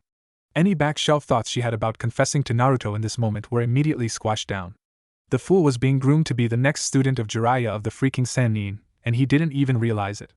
Her feelings could wait. History was literally unfolding before her, and she'd be damned if she got in the way of that. Besides, with Jiraiya looking after him, Ino had no doubt that Naruto would return safe and sound. She could deal with the awkwardness once he was back and use the time until then to figure out what she was going to say. What the hell are you doing here? Ino yelled, catching Naruto off guard. Go. Go. Don't keep a Sannin waiting, you idiot. Naruto laughed as Ino began pushing him towards the gate. Whoa, calm down, Ino, he said, only to receive a stern look and a finger pointed towards the village gate. Okay, I'm going. I just had to come say goodbye, and you've said it, Ino said, giving him another shove. Now go, before I drag you there by your ankles. What, no hug this time? Naruto whined. Ino blushed but kept pushing him. Plenty of time for that when you get back. Now go. I won't tell you again. Naruto waited until she tried to push him again and weaved around her arms, wrapping his own around her in a quick hug, thankfully not paying any mind to the brighter shade the poor girl turned. Gotcha, he said victoriously before letting her go and running off towards the gate, waving to her as he went. Thanks, Ino. You're the best. Ino stood there, silently fuming at the audacity of that cursed boy. Her blush refused to leave even as he vanished from sight. This was exactly why she needed to keep her distance from Naruto until she was ready. How was she supposed to get anything done with him messing with her like that? Ino was sure Naruto had no idea what he was doing, but that just made it worse. She was defenseless against such dumb innocence. With a growl she threw another kunai, this time missing the target altogether as it flew past the dummy and disappeared into the woods behind. God damn it, she knew she should have made Naruto leave her with some shadow clones to obliterate. He owed her that much for leaving her so flustered. Chidori, Rasengan! The two lunged at each other, their respective jutsu in hand. Sasuke's Chidori, chirping and crackling around his hand, overpowered, and fueled by his new curse form, the corrupting chakra of the curse mark now in full effect. Naruto's Rasengan, swirling in the palm of his now clawed hand, the red chakra of the Kyuubi fully form around him with a single tail trailing behind. The battle had long since transcended that of two genin fighting for a simple outcome. It was now a battle between a boy who would gladly become a monster to get what he desired, and a monster who would rather die than watch someone lose themselves in such a way. It made Naruto sick to his stomach, this power that he was now relying on, this shroud of blood red that enveloped him. As if the fox's mere existence wasn't a curse enough, now it had to literally cover him with the color of the blood that stained its hands. But he had no choice. He needed to be stronger, to use its power for good. He needed to bring Sasuke back to the village. It didn't matter what the cost was. All Naruto cared about was getting the pompous Uchiha home, to safety, to his friends. But even he was starting to realize how lost that cause was. Naruto could barely recognize Sasuke in his current form. There was no telling just how much damage that curse seal had done in the time since the Chunin exams, but Naruto was convinced that he wasn't fighting his teammate anymore. This was someone else, something different. This wasn't Sasuke. The Sasuke he knew wouldn't do this. He wouldn't take the easy way out in the pursuit of cheap power. No. This was Orochimaru's doing. Naruto swore that once he had dragged his friend home and gotten that seal off of him, he would hunt down the snake and personally tear his throat out. Damn fox! Naruto thought, gritting his teeth as he fought down the ever-growing rage bubbling up inside him. The fox was trying desperately to infect him with its bloodlust, its desire to kill and destroy anyone in its path. It had taken everything Naruto had to hold back the mental onslaught, all the while trying to fight Sasuke to a standstill without doing too much damage. Granny Tsunade would kill him if he dropped a half-dead Uchiha at her feet. Their jutsu collided, either one buckling under the weight of the other. The air warped around them and the water beneath them swirled angrily. Naruto knew this was it, the deciding moment. He couldn't maintain the fox form any longer, and once it faded, he wasn't sure he'd be able to stand. At the same time, he could feel Sasuke pouring more and more chakra into his Chidori, the blade of lighting slowly working its way through his Rasengan. That's when he felt it, a sudden burst from within himself. He wasn't sure if he had slipped up. Maybe he was too weak to hold it back any longer. The fox's chakra flooded into him, more powerful and enraged than before, the tail of chakra whipping around and wrapping around Sasuke's arm in a crushing grip. What the heck? Kill him, the fox growled, its voice invading his mind. Use my power. Do not let us die to the likes of an Uchiha. Naruto's eyes widened as he heard Sasuke's arm snap under the tail's grip. To the Uchiha's credit, he didn't let up in the slightest, fighting through the pain in a desperate last attempt to cut through Naruto's defense. Naruto's eyes quickly turned to his Rasengan. It had changed. The Kyuubi's chakra now taking over it, overpowering the Chidori, condensing and grinding more and more, all the while aimed at Sasuke's chest. No! Naruto fought against the chakra, trying to pull his arm back, trying to undo his jutsu. It was too late. The fox had taken hold of it, and with what little time it had left, was trying to kill Sasuke. Panic took over. Naruto knew he was done for if he killed Sasuke. If he let the Kyuubi control him like this, he would have failed everyone who trusted him, who had faith in him to contain the fox. The fourth Hokage, his parents, the old man, Kakashi, Pervy Sage and Ino. How would he ever be able to look Ino in the eye again if he killed one of their friends? How could he trust himself to not hurt anyone else? Naruto, in his panic, came up with a solution. It was stupid, but if there was one thing he was good at, it was stupid. With everything he had left, he took a deep breath and pulsed his chakra outward, the constant dull burn of the Kyuubi's chakra quickly disappearing and being replaced by a hot and wet feeling in his chest. It was almost strange. He knew what had happened. What he had allowed to happen. But somehow it didn't bother him. It didn't even hurt anymore. Maybe this was what giving up felt like. Was he really giving up? Naruto Sasuke's voice was barely a whisper. His eyes wide, and even as his Chidori laid firmly planted inside Naruto's chest, he couldn't help the tremor in his hand. What did you do? Naruto chuckled, blood quickly filling his mouth as he coughed. Hey, you should see your face, he said, wincing as he slumped forward. Sasuke's Chidori died out as he pulled his hand back, catching Naruto as he fell forward. He could feel the blood pouring from Naruto's chest, soaking his clothes and staining his hands. He wasn't an idiot. His Sharingan had seen everything. That vile red chakra taking control of Naruto, overpowering him. He had seen the fight for control, the fight Naruto had put up to hold back, to avoid killing him. Even after everything, when the opportunity was right there, Naruto wouldn't kill him. Then it had all stopped. In a single burst of chakra, the red was cast aside, the Rasengan vanished. Naruto had chosen defeat. He had chosen death. What have you done? Sasuke yelled. You idiot, Naruto! Why? He could feel it. Naruto's heartbeat. With each pulse more blood pumped out onto him, the water below darkening.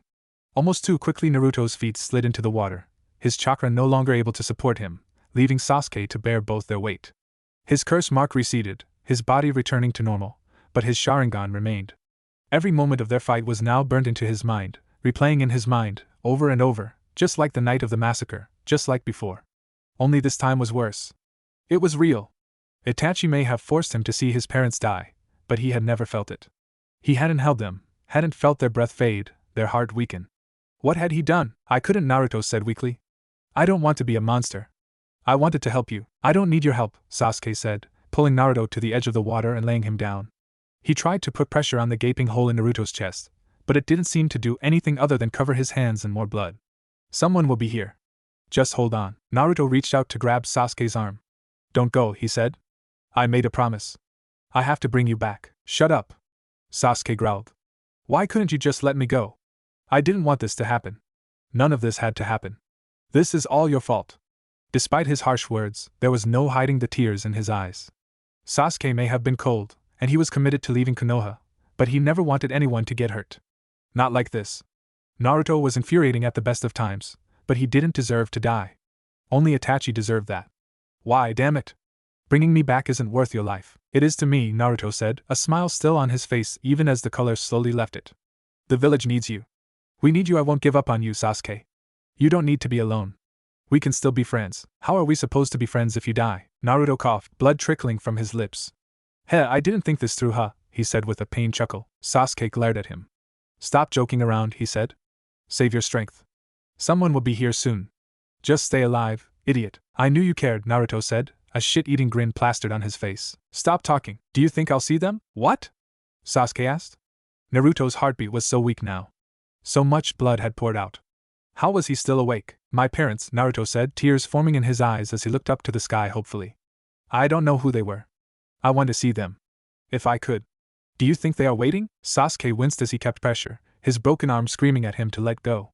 You're not seeing anyone but a doctor, Naruto smiled. It was hard to breathe now. At least the fox wasn't yelling in his mind anymore. He supposed it was too much to expect the Kyuubi's chakra to help him heal from anything. He took the time to think about his life, of those in it who he held dear. Maybe he shouldn't have been so annoying all these years. If this was really where things were going to end, then he regretted that more people didn't have better memories of him. Granny Tsunade was going to lose her mind. He hoped she didn't kill anyone, or worse, knock down Konoha in her grief. That would be bad. Everyone else would be okay, he figured. He was sure Ino would be mad at him for dying like oh right. Ino. Naruto wished she was here now.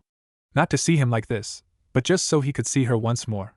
Of all his mistakes and regrets, not telling Ino how he felt about her would be top of his list. It had been something that had taken him too long to realize. Maybe dying was putting things into perspective for him. Perspective. Another word he would never have used had she not spent so many late nights helping him with his book smarts. She would never know how much those headache-inducing nights meant to him. How her belief in him drove him to improve in ways he never thought he could. Ino had become his best friend. Naruto's decision to trust her with his secret that one night had changed his life. He only wished he could tell her that.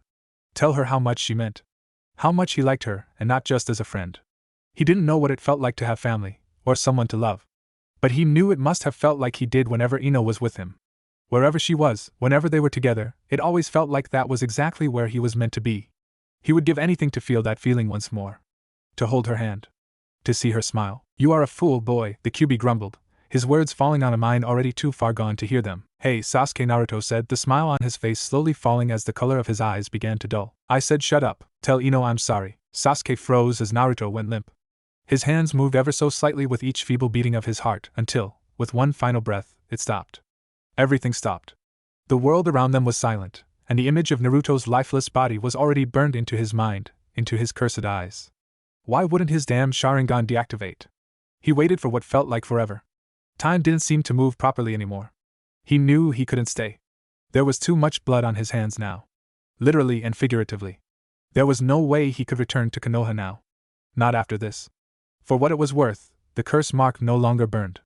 The slimy words of the snake Sannin were for once quiet. Sasuke wasn't sure if that was a good thing. He wasn't sure of anything anymore. Was his mission really worth all of this? Did Itachi's death require more people to die? Had he gone too far? He steeled his nerves. None of that mattered now. What was done was done. No matter how much he might have regretted it, there was no going back. Forgive me, Naruto, he said softly, leaving the boy to be found by the inevitable search party. He had to keep going. Even if he knew it was stomping on Naruto's sacrifice to not return to the village, he had to leave. He needed to get stronger. He had to kill Itachi. He couldn't let all of this be for nothing. Naruto's death had to be for something more than just bringing him back. It had to mean more than that. It needed to. He needed it to. As he made his way towards Odogekure, Sasuke mistook the pain in his eyes to be from both the tears he couldn't hold back, and the overuse of his dojutsu. He failed to notice how the world now looked to him as his Sharingan began to twist and reshape. The hospital was chaos. By the time Ino had arrived, some of the members of the retrieval team were starting to be brought back. She had almost had a heart attack when she saw how skinny and frail Chuji was when he was brought in. She knew his family's secret recipe pills were dangerous, but she never imagined it would leave him in such a state. Tsunade assured her that her teammate would survive, but that did little to ease Ino's nerves as more of her friends were brought in. Niji was in better condition, exhausted and cut up, with a couple of deep puncture wounds, but at least he was well enough to show more concern for everyone else than his own condition. Shikamaru was brought back by Temari of the Sand, a fact Ino took particular notice of with the way her teammates' eyes lingered on the Suna Kunoichi. She would take delight in grilling him for information about that when things weren't so dire. Everyone else came back in a group, accompanied by the other two of the Sand siblings, and Rock Lee, who was still supposed to be recovering. Kiba was in the worst way of them all, but he seemed too arrogant to acknowledge it. His bravado would be the death of him. That only left Naruto. Ino paced impatiently back and forth at the entrance to the hospital, waiting for that knuckle-headed blonde to waltz in, dragging Sasuke kicking and screaming behind him, that same stupid grin on his face that he always had when he got what he wanted. She wasn't even sure how long she had been pacing, but if the idiot didn't show up soon there was going to be holes in the floor. What was he thinking? Making her worry like this? Taking his sweet time to get back. Oh, he would come to learn the error of his way, that much she could promise. Never again would he keep a lady waiting.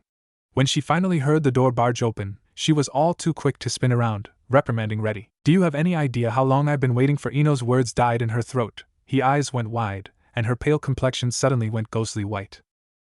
There was blood. So much blood. It was everywhere. Soaking Kakashi's clothes, dripping through his fingers onto the floor.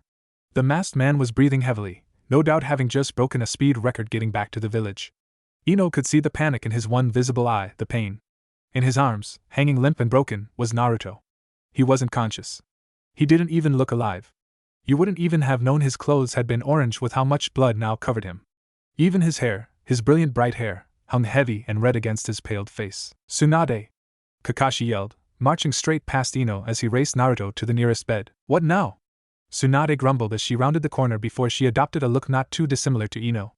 Naruto! She yelled in shock, rushing to the boy with her hands already glowing green.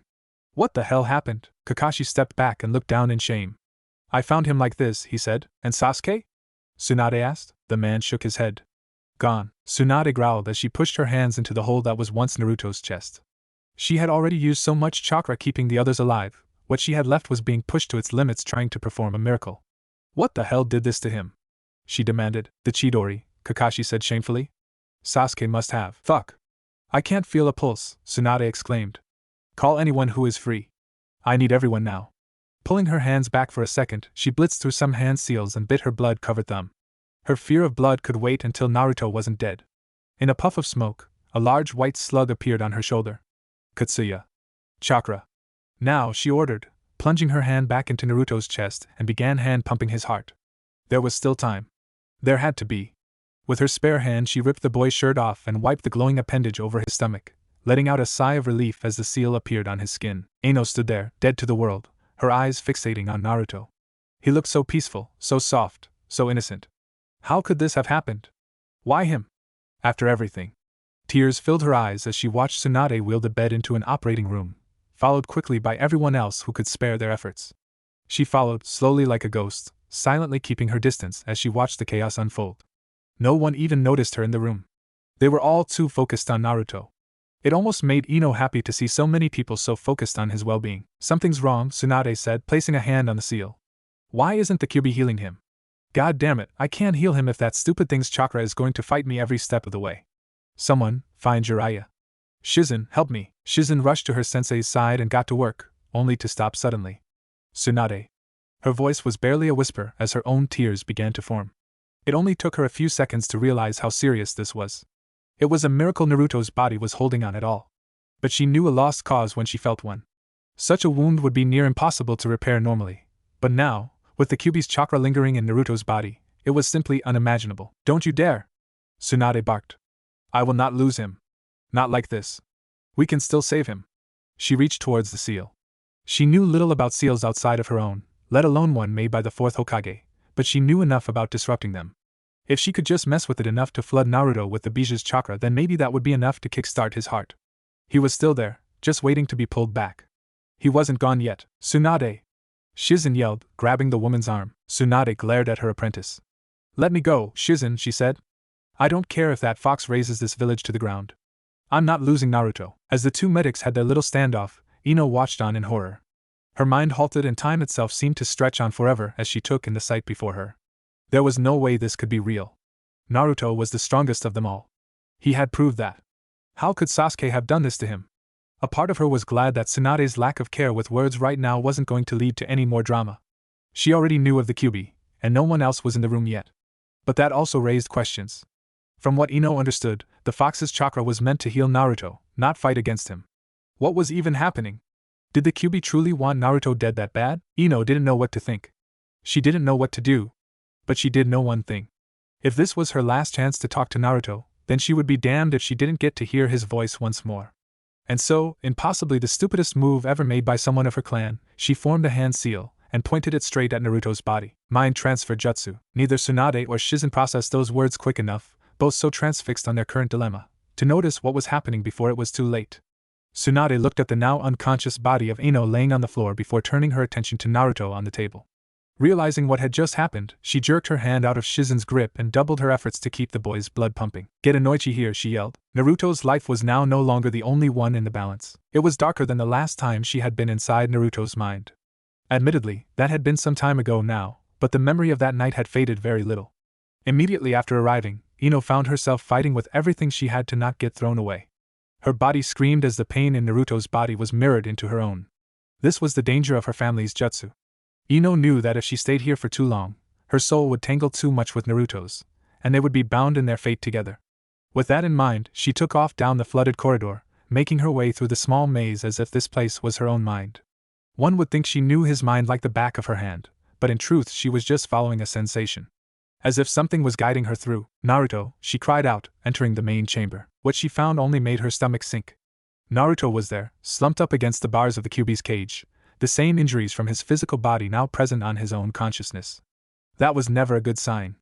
Ino ran up to him, ignoring the bright red eyes that peered down at her from the shadows. Naruto, I'm here, she said, falling to her knees and pulling him to her. Come on, idiot. Wake up. You're going to make it through this. She shook him gently, but he didn't stir. Please, Naruto. Get up. You are too late, the Kyuubi said in a bored tone. Ino glared at the beast. Shut up, the fox chuckled. Your scent is familiar, it said curiously. How foolish to return here again at such a time as this. I said shut up. Ino screamed. This is all your fault. Why aren't you healing him?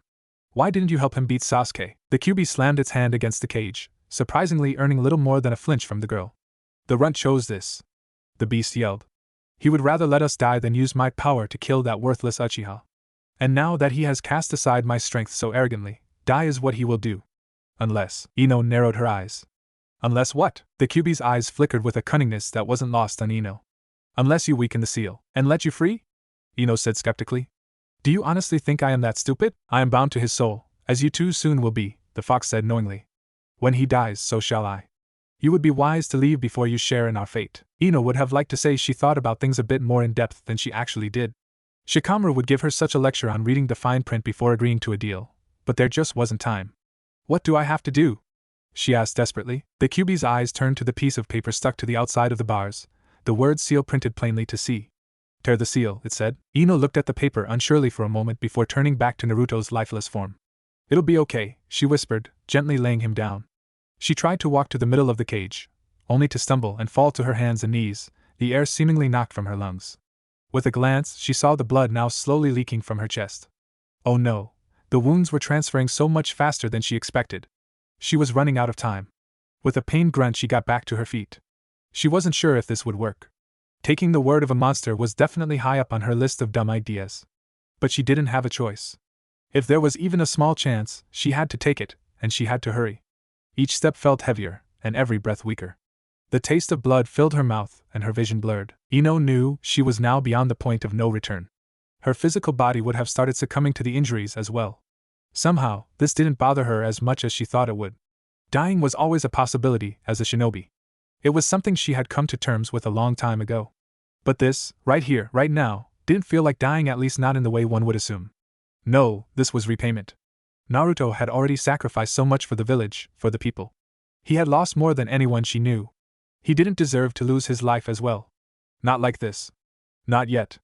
It was time that someone made a sacrifice for him instead. Ino only regretted not being able to tell him how she felt about him before she did this. And I was supposed to be the smart one out of us, she thought amusedly. She had barely noticed the water rising beneath her feet until she was standing right before the seal itself. Her hand trembled as she reached for it, her fingers weakly grasping the paper.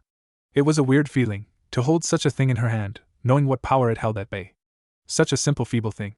Ino gripped the paper with both hands, took a deep breath, and, "Wait," the Kyuubi said suddenly, stopping the girl in her tracks. Its eyes watched her carefully as it quickly considered its thoughts. The fox wanted out, there was no denying that. But this girl, this child, was willing to die on the mere hope of saving its Jinchuriki. Hell, she would likely already die from trying in the first place. Was his freedom worth such a cost? The lives of children. The innocent. So much blood already stained his claws. He had been used as a weapon of destruction and death against his will too much already. Was he prepared to truly let himself become the monster the world now saw him as? What would his father think of him if he knew such hatred had poisoned him so? He raised himself to Ino's level. This saving him. Saving us. It could kill you. You understand, don't you?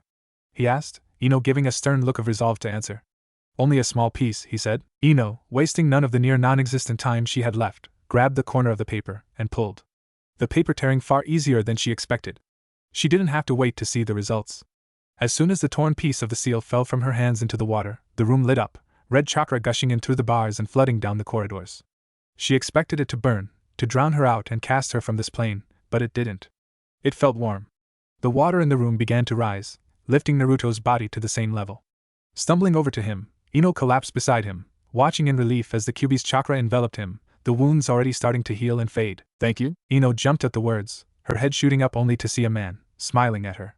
He looked just like Naruto, only older and eerily familiar. For the life of her, Ino could swear she knew who she was looking at. It was on the tip of her tongue, and yet the fourth Hokage continued to smile, gently placing his hand on the girl's shoulder, chakra flowing into her and numbing her pain, the wounds that had begun forming on her stopping suddenly. "Please look after my son," he said. "He cares deeply for you." Ino's eyes widened. "Your son? Farewell." No, wait, her words disappeared as she was suddenly enveloped in red chakra, her spirit forcefully ejected from Naruto's body. Minato's eyes lingered on Naruto for a short while, taking his time to cherish this moment with his son. It was so much earlier than he had planned. Naruto was so young still. "Oh, Kushina. I wish you could see our boy," he said softly, stroking Naruto's hair. "I'm so sorry, Naruto. I had hoped to take this chance to talk to you, just once. I love you so much." He stood cradling Naruto in his arms, turning his attention to the cage from which a tidal wave of chakra was now freely flowing from. Behind the bars, two large red eyes stared at him, a deep and shameful sorrow held in them. "We need to talk." Outside, in the real world, mere minutes had passed. Ino's body was now laid in a bed beside Naruto. Several doctors and medic now filled the room, frantically working alongside Tsunade to try and stabilize Naruto, while also desperately trying to halt the injuries now forming on the young Yamanaka. Tsunade had no idea what Ino was thinking, but if the girl survived, she was going to find out, painfully. Despite everyone's best efforts, none of them were actual miracle workers. Naruto's condition wasn't improving in the slightest, and Ino was quickly following the same path. Who even makes a jutsu with that disastrous of a flaw, honestly? The best they could do was keep the two of them alive and hope for well. Tsunade wasn't sure what to hope for. It was a struggle to maintain her medical jutsu for so long, let alone think straight. That was when it happened. If the level of chaos was sitting at a maxed out 10, then it officially broke the limit by several more scales. Tsunade sensed the chakra before she felt it, the red boiling ooze pouring out of Naruto with next to no warning, burning her hands before she could pull them back. Everyone out! She yelled in a panic as the Kyuubi's chakra fully enshrouded Naruto's body, the wound on his chest bubbling and sizzling as it was forcefully closed. Had her worst fears been realized?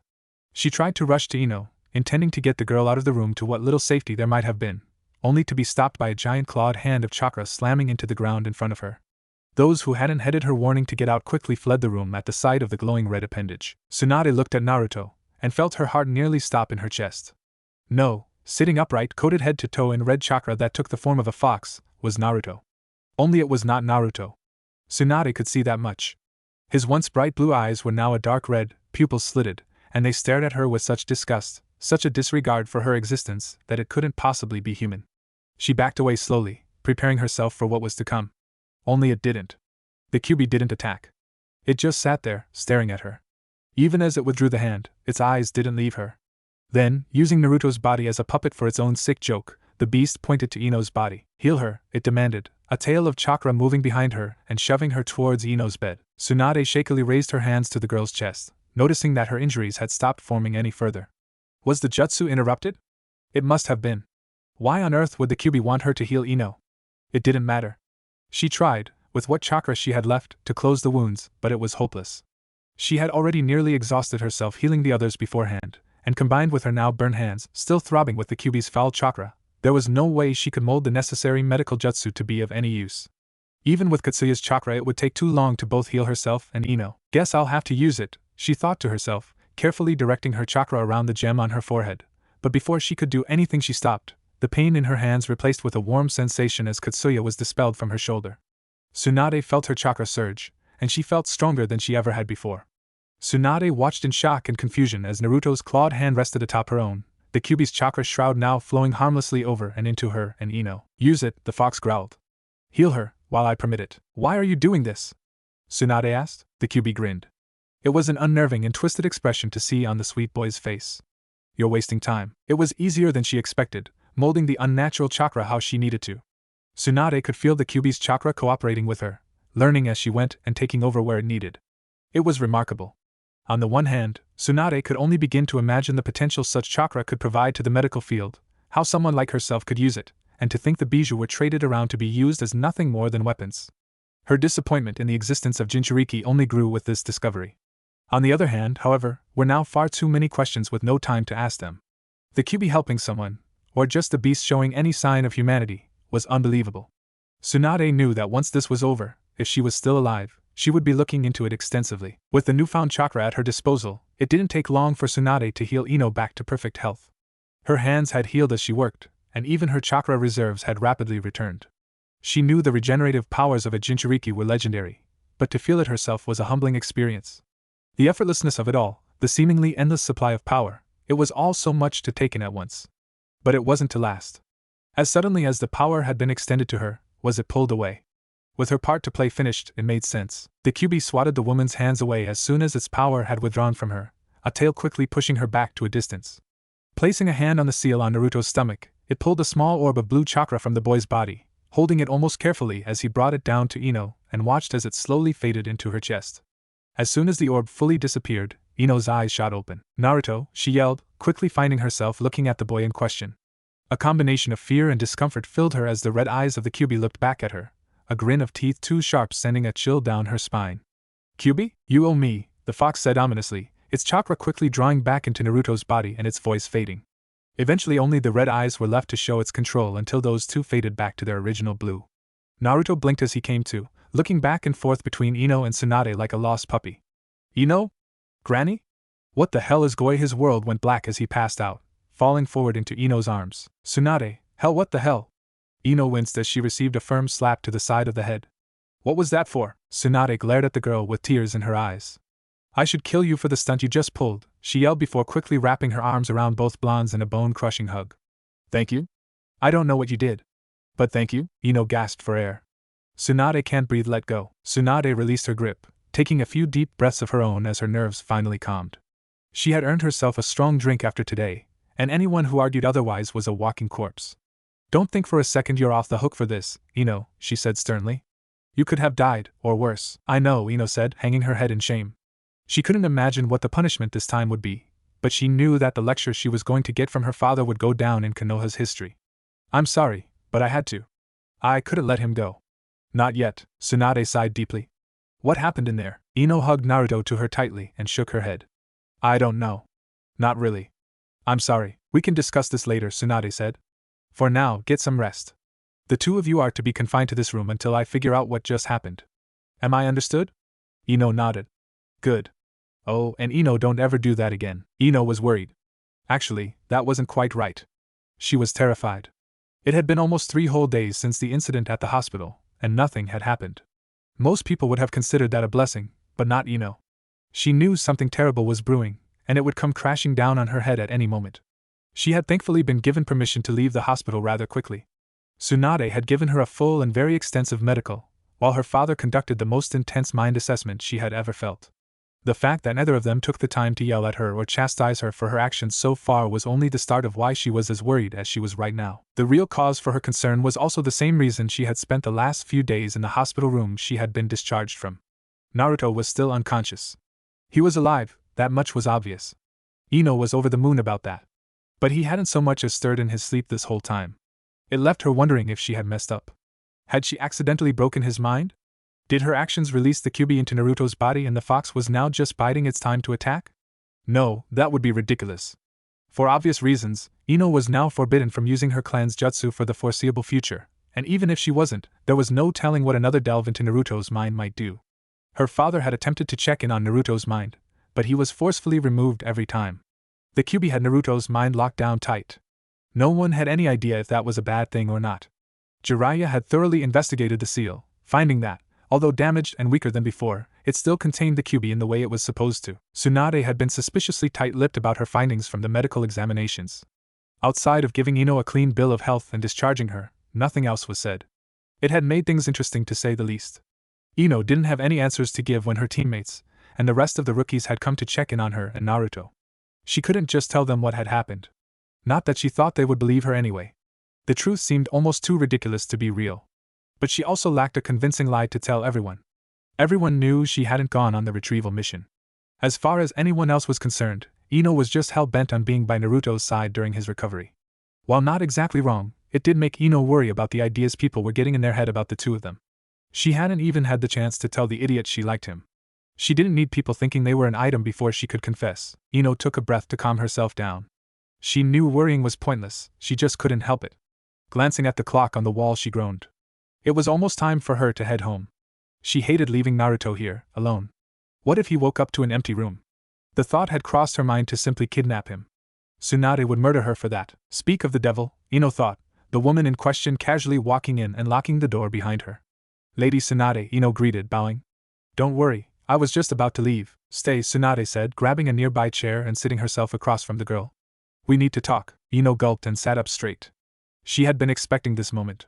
Tsunade had been far too busy lately, what with Rock Lee's surgery and the recovery of the retrieval team. She thought she would have more time. Of course, I read your report, Tsunade said. You aren't a very good liar. At least on paper. Oh, don't worry. I don't blame you for trying, she said. But I do need to know what happened. You did something to the seal, didn't you? Ino nodded, averting her eyes in shame. I removed a piece of it, she said. It was the only way to get enough of the Kyuubi's chakra through to heal him. And how did you know that would work? The Kyuubi had told me. Ino knew the moment those words left her mouth just how stupid it sounded. How could anyone trust the beast that attacked their village? She didn't fully understand what came over her to trust the fox in the first place. Maybe it had been the panic, or the near-death circumstances. Either way, Ino knew that in that moment she felt she could trust the Kyuubi. It didn't make sense, but it didn't need to. It had worked out after all, she hoped. Tsunade rested her chin on her interlocked hands, furrowing her brow in thought. So, the fox was trying to help, she mused. Any idea why? It said if Naruto died, it would die too. Self-preservation then. That makes much more sense than a benevolent bijou. Tsunade felt a sense of relief as another puzzle piece fell into place. She didn't need to add feeling guilty for having a kind creature imprisoned to the list of her concerns. That still doesn't explain why it helped save you. Any thoughts? Ino shook her head. No. But she paused, thinking carefully on whether to say what she wanted to say. Tsunade smiled reassuringly. It's okay, she said. You've been through a lot. You don't have to tell me anything. I'm honestly just glad the two of you are safe. But I want you to know that you can trust me with anything. If there's something I should know about, please tell me. The fourth Hokage, Ino said, looking at Naruto. Naruto's father is the fourth Hokage. How do you know that? Tsunade asked carefully. Such knowledge was beyond confidential. She could name those that knew the truth with her fingers, and Naruto wasn't one of them. Unless Ino had been diving into some very specific mines, with a level of skill she ought not have, then there was no way she could have known. Maybe she figured it out on her own. The resemblance was there, so it wasn't out of the question. I saw him in the seal, Ino said. He seemed kind, Tsunade smirked. Minato, you insufferable fool, it was just like him to put fail-safes into an already overkill seal. Ino, I want you to listen to me very carefully. What you saw, what you know, is all to remain a secret. Only you and I can know. Okay? Ino's eyes widened. But Naruto, we'll find out when the time is right, Tsunade interrupted. This is no insignificant bit of knowledge. I know you were entrusted with the secret of Naruto's Jinchuriki status, but this is much more than that. I am willing to trust you, as I know Naruto does, but make no mistake, if you jeopardize his safety. I won't, Ino said quickly. I won't. I promise. Doesn't he deserve to know? Hasn't he dealt with enough? He has, Tsunade said sadly. But some things have to wait, even if they hurt. Now, while I have you, I think we should talk about how you were affected by all of this. Do you feel anything strange? Ino tilted her head curiously. I don't know. Should I? She hadn't felt any different than usual, but she also wasn't exactly paying attention to her body since waking up. If anything, she felt better. You were healed by the Kyuubi's chakra. Some of that chakra has remained in your system, Tsunade said. It appears dormant. In all likeliness it will work its way out naturally, but it is something we should keep an eye on just in case. If you notice anything out of the ordinary, or have any concerns, do not hesitate to come to me. We have no idea how such chakra will act within someone who doesn't also contain the beast it belongs to. For now, there is only one notable side effect you will have to deal with. Oh, your chakra pathways have expanded to compensate for the Kyuubi's residual chakra, Tsunade explained. Now, while the chakra may dissipate, your pathways will likely not return to their natural state. Right now, I would say that you have more than triple the amount of chakra you had before. Hell yeah, Ino exclaimed. Take that billboard brow. That also means you will have to learn how to control that new amount of chakra. Ha! Piece of cake. I have great chakra control, Ino said. You did, Tsunade corrected. Huh, Tsunade smirked. You'll figure it out, she said, getting up to leave. Don't waste too much time in here. Naruto isn't going anywhere. Once he wakes up, I'm sure you'll be one of the first to know. Ino watched her go for the door, only to call out at the last moment. Lady Tsunade, am I in trouble? For damaging the seal, I mean? Oh yes. Absolutely, Tsunade said. As soon as I figure out how to punish you, that is. It was a tricky situation. If she overdid the punishment, it might draw attention. No one needed to know what happened, so it would be best to play it quiet and safe. But how to go about it? Oh, I couldn't, Tsunade thought, a wicked smile tugging at her lips. Oh, but I can. Ino, do you know Uncle Mitarashi? Tsunade asked. Had someone not known otherwise, they would have thought Tsunade was the snake of the Sannin with how she was now looking at Ino. The poor girl may as well have been a helpless little rabbit ready for slaughter. Mitarashi? You mean that creepy snake lady from the Chunin exams? Ino asked, already feeling uneasy. Tsunade smiled. Oh good, you've already been introduced, she said innocently. It appears that Anko has put in a request for some assistance in some menial tasks. Nothing dangerous, mostly D-rank nonsense. No one has been willing to take it up yet, and Anko has been nagging me. I would consider it a very big step in the right direction if you were to volunteer, so to speak. Ino pursed her lips. It was clear by Tsunade's tone that there was no room to argue. A mission? So, does that mean I get to keep being a kunoichi? She asked hopefully. For now, yes, Tsunade said. We can't afford to be turning down capable hands at the moment. You will start by helping Anko. After that, you will continue to be on a probationary period. You have a bad habit of doing very stupid things. We will have to try and correct that. That's fair, Ino said. Truth be told, it was 1,000,000 times better than what she had been expecting. At least this way she wouldn't spend the rest of her life working at the flower shop. Report to me tomorrow morning. We will work out the details then, Tsunade said, closing the door behind her as she left. Ino sighed deeply and turned an amused smile to Naruto. Well, good to know I didn't just ruin my career trying to save you, she said cheekily. Now you just have to wake up. Her smile turned as she gently held his hand. Please wake up, she whispered, leaning down to give a quick kiss to his forehead. I'll be back tomorrow, okay? With a blush that could put Hinata to shame, Ino quickly grabbed her things and headed home. She wasn't sure what was in store for her tomorrow, but something told her she would need to be well rested for it. Anko couldn't be that bad, right? Naruto knew where he was the moment his consciousness began to drip back into his body.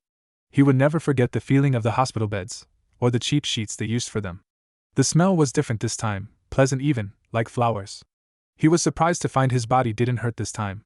Not so much as an ache or pain that normally accompanied his recoveries. Am I dead? He didn't put that out of the realm of possibility. The last thing Naruto remembered was his fight with Sasuke and the smell of burning flesh. His flesh. Damn, he was stupid. Letting Sasuke get away like that. How could he face Sakura? What was he supposed to tell her? What would Kakashi think of him? Maybe being dead wouldn't be so bad. Living with the shame of failure seemed unpleasant at best. Of course, if this was what death felt like, Naruto had to admit it wasn't too bad.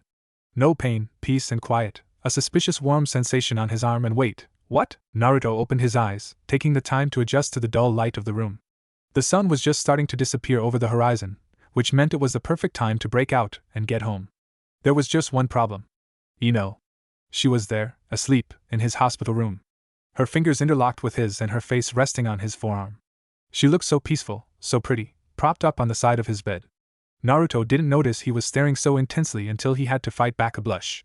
What was she even doing here at this time? Taking a closer look, he noticed her clothes were ragged, and she was covered in dirt. Even her hair was a mess. Naruto had never known Ino to let her appearance falter so much, even when they trained. Something must have been up, Ino? He said softly, gently moving his arm beneath her. 5 more minutes, Dad, Ino mumbled, wrapping her arms tighter around Naruto's arm and nuzzling her face into his hand. Naruto held back a laugh. He would make sure Ino never lived this down for as long as he lived. If only he had a camera. Ino. Wake up. He gave his arm a slightly firmer shake this time, earning a groan from the girl. Ugh, what? Ino asked tiredly, lifting her head and slowly blinking. She yawned and stretched, finally letting go of Naruto's hand as she rubbed her eyes awake. Sleep well? Naruto asked. Huh. Oh, hey Naruto, Ino said, slumping back into her chair. Man, Anko is a slave driver. That woman needs a boyfriend or something. Naruto was having a great time. Ino had no idea what was going on. He would have to remember to take advantage of her sleepiness in the future. The snake lady? Faye, more like snake bitch, Ino scoffed. Did you know she has a jutsu that she stopped, eyes widening as her head turned slowly to a now grinning Naruto. Naruto? Yeah? Naruto said sheepishly, scratching the back of his head like he always did. Naruto, you okay, Ino? Naruto yelped in surprise as the air was suddenly knocked out of him, Ino crashing into him and wrapping her arms around him in the tightest hug he had ever felt. Since when had Ino been this strong? Gah, Ino, what the hell? You're back, Ino said happily, as if that explained everything. Did I go somewhere? Shut up and hug me. Naruto didn't hesitate, quickly wrapping his arms around her.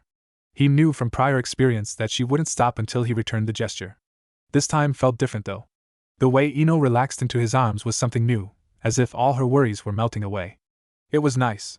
He liked the idea of being able to provide that kind of comfort for a friend. How long was I out?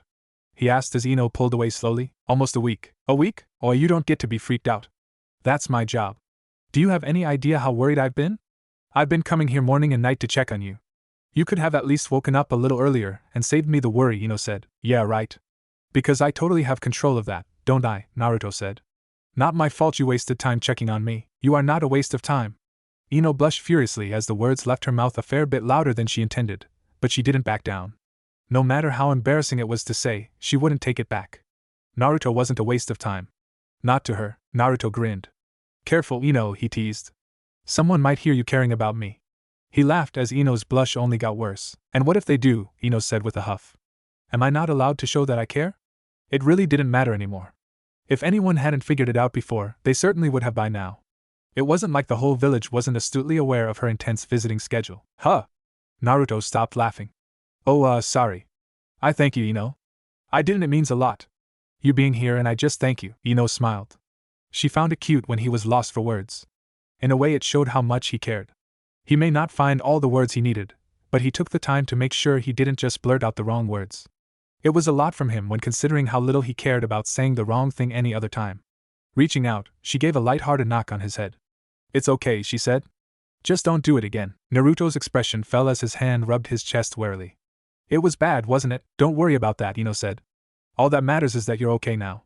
We can worry about everything else later. But Sasuke is gone, Ino said sharply. But, no, she continued. We aren't talking about him. Naruto opened his mouth to argue but snapped it shut when Ino glared at him. She could be scary sometimes. Is everyone okay? Mostly. You're the last one left in hospital. I think Chuji was the worst off aside from you, Ino said. Oh, well at least everyone is alright, Naruto said, giving Ino a cheeky grin and patting his stomach. I guess this stupid fox is good for something after all. Ino forced a smile. She wanted to tell him everything. To hell with the Hokage's orders. She wanted Naruto to know everything, for there to be no secrets between them. He trusted her. How could she keep things from him? It didn't feel right. Yeah, I guess so, she said. Now wasn't the time to unload all of that onto him. She would tell him, in time. For now, she just wanted to make the most of him while she could. Hey, Ino. You hungry? Naruto asked, as if Anke her stomach growled loudly for the world to hear. Starving, she said. Ramen? Ino would never get tired of how Naruto's face lit up at the mere mention of ramen. Like a kid in a candy shop. Yes, please, I'll go make us some, Ino said. You stay put.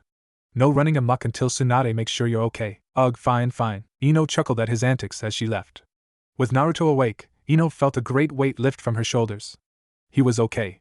Everything was going to be okay. As soon as she figured out how to tell him she liked him, Shikamaru was at his wits' end. Things had been going downhill ever since the Chunin exams blew up in everyone's face. Why Sakura had to wake him up for that mess was beyond him. Being made a Chunin straight after wasn't supposed to happen either. Shikamaru didn't want the added responsibility, or the workload. But here he was, silly flak jacket and all, regretting ever becoming a shinobi in the first place. The mission to retrieve Sasuke had been, for a lack of a better word, a disaster. For his first mission in charge, it was also a giant stain on his record. No one blamed him. They all made that very clear. But it didn't matter. He had failed, and he knew it. He had failed his friends, his village, his Kage, his rank. For Shikamaru, that was enough to make him question himself. Perhaps if he had trained more, not slacked off so much in class, actually pushed himself to be the best he could be, maybe he could have avoided all of this. He supposed none of that mattered now. What was done was done. There was no changing the past, only preparing for the future. Hence his newfound dilemma. Shikamaru wasn't sure if he could trust himself anymore. He knew now how much could go wrong, how much he could lose if even a single move was made incorrectly. Even if he started now, there was no guarantee that he could improve himself enough to ensure nothing like that happened again. No guarantee that he could think ahead of everything and keep everyone safe. No one had died this time, thankfully. Not that it brought much comfort.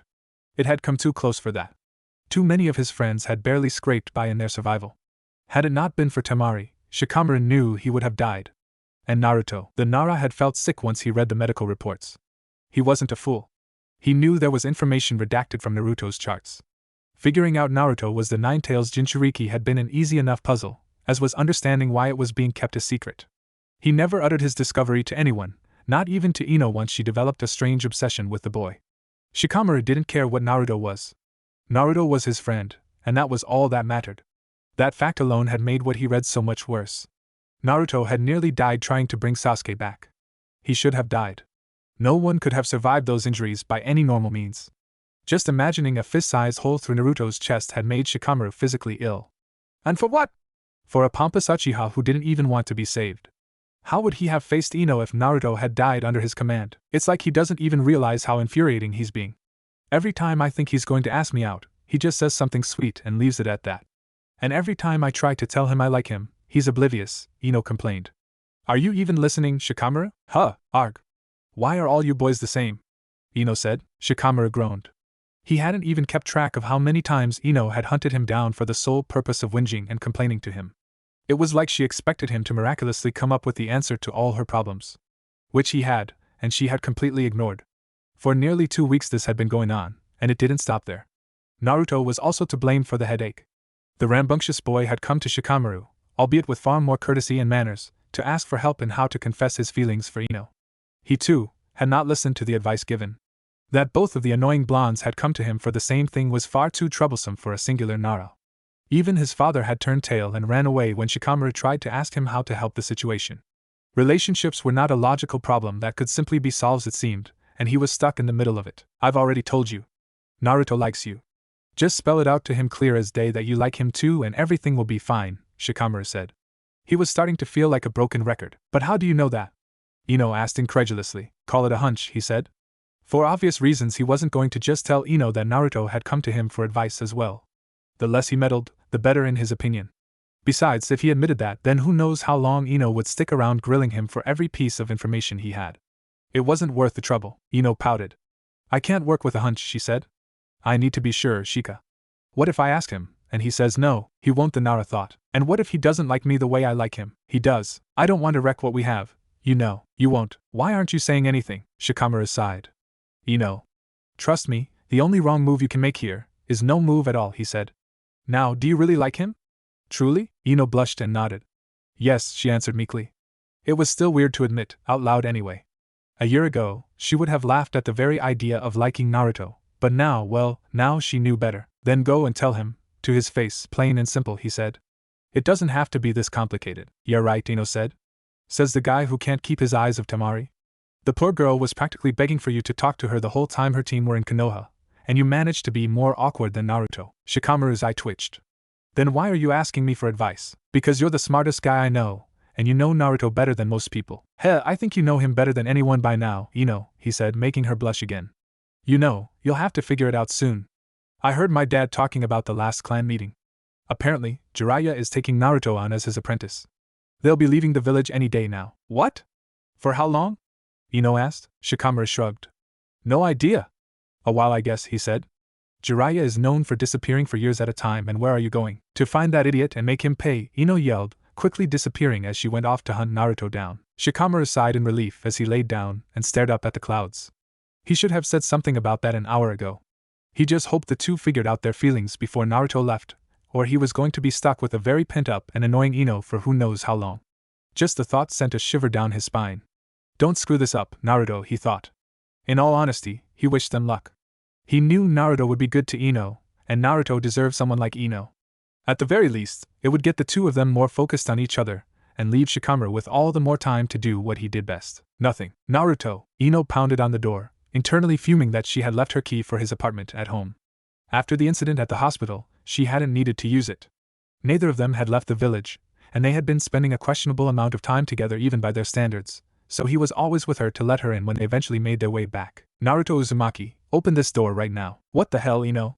Naruto asked tiredly, opening the door only to be pushed inside and the door slammed shut behind them. What have I done now?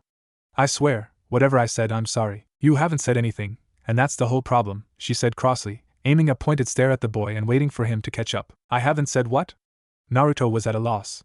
Ino could be confusing at the best of times, but now was a particularly bad moment. Ino frowned. When were you going to tell me that you're leaving the village with Jiraiya? She asked. Oh, Naruto had the decency to look ashamed while he nervously scratched his head. Yeah, that. Jiraiya only told me about that yesterday, and you didn't come and tell me straight away. Why? I tried. You were asleep. Your dad said you had a bad day with Enko. Remember the last time I woke you up after your training? Naruto said defensively. Enko had, much to everyone's shock, taken a liking to Ino and offered to train her whenever possible. Ino had eagerly agreed, what with her chakra control now being shot to hell, but she wasn't prepared for just how much of a dedicated teacher Enko was.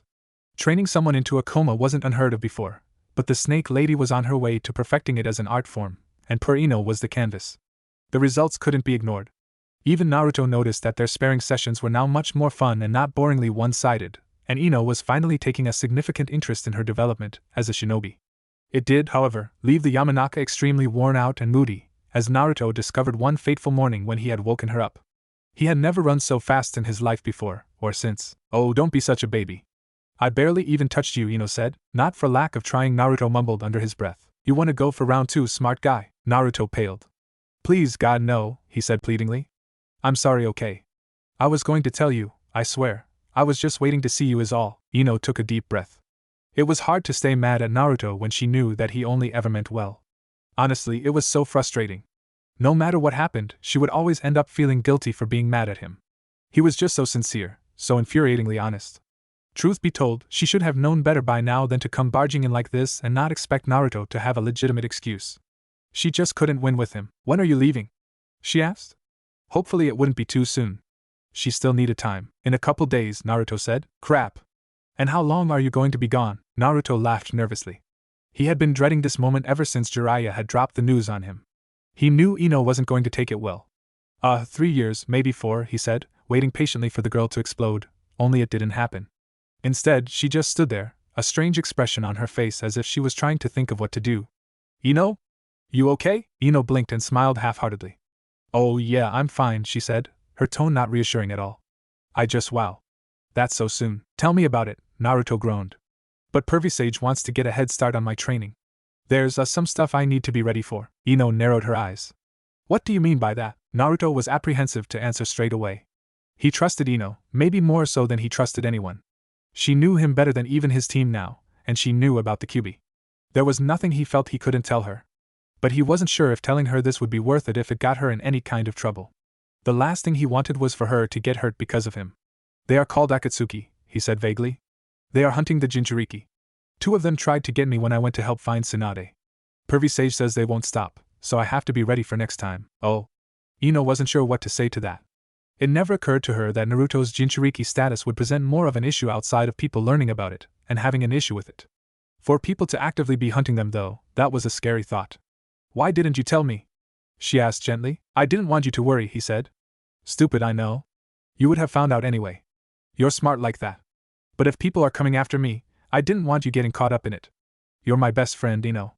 I don't want you getting hurt because of me. Ino walked up to him and punched him in the arm, hard. That's for being an idiot. Yeah, I deserve that, Naruto said with a smile, rubbing his arm. Ino was much stronger than he remembered. Well, I guess we better do something before you go running off, Ino said. How about dinner? Get all the rookies together to see you off. Yeah, that's a plan. What do you think? Naruto hummed thoughtfully. I dunno. I don't want people to come out just for me, he said. It'll feel weird. Can't just me and you go? You and Sakura are the only ones I have to really say goodbye to anyway. Ino had gotten pretty good at forcing herself not to blush whenever Naruto said something silly like that. She knew he didn't mean it the way she wanted him to, but that didn't mean each and every moment he slipped up wasn't now burnt into her mind forever. Sometimes she wondered if he was playing it safe and knew what he was saying, but then she remembered who she was talking about. Naruto was many things, but safe and forward-thinking with his words was never going to be one of them.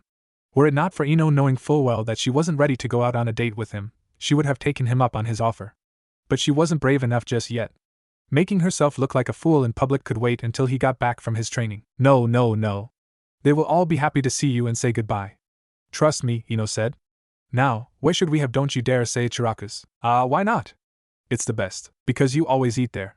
Besides, I'm organizing it, and I need to watch my figure.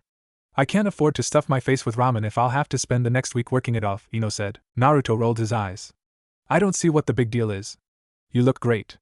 One night of ramen isn't going to change that, he said, clearly not thinking as he spoke. This boy is going to be the death of me, Ino fumed internally. Why did he have to compliment her without even realizing it? Because I said so, she said sternly. And who made you the boss? I did. About 20 seconds ago. Any complaints? She asked smugly. And before you ask, no, nothing you say will change it. Naruto pouted. You suck sometimes, Ino laughed. She loved winning. Don't be such a sad sack, she said. If you behave, I'll make you some ramen after the dinner. I know you always have room for ramen, and it can be my little treat before you go.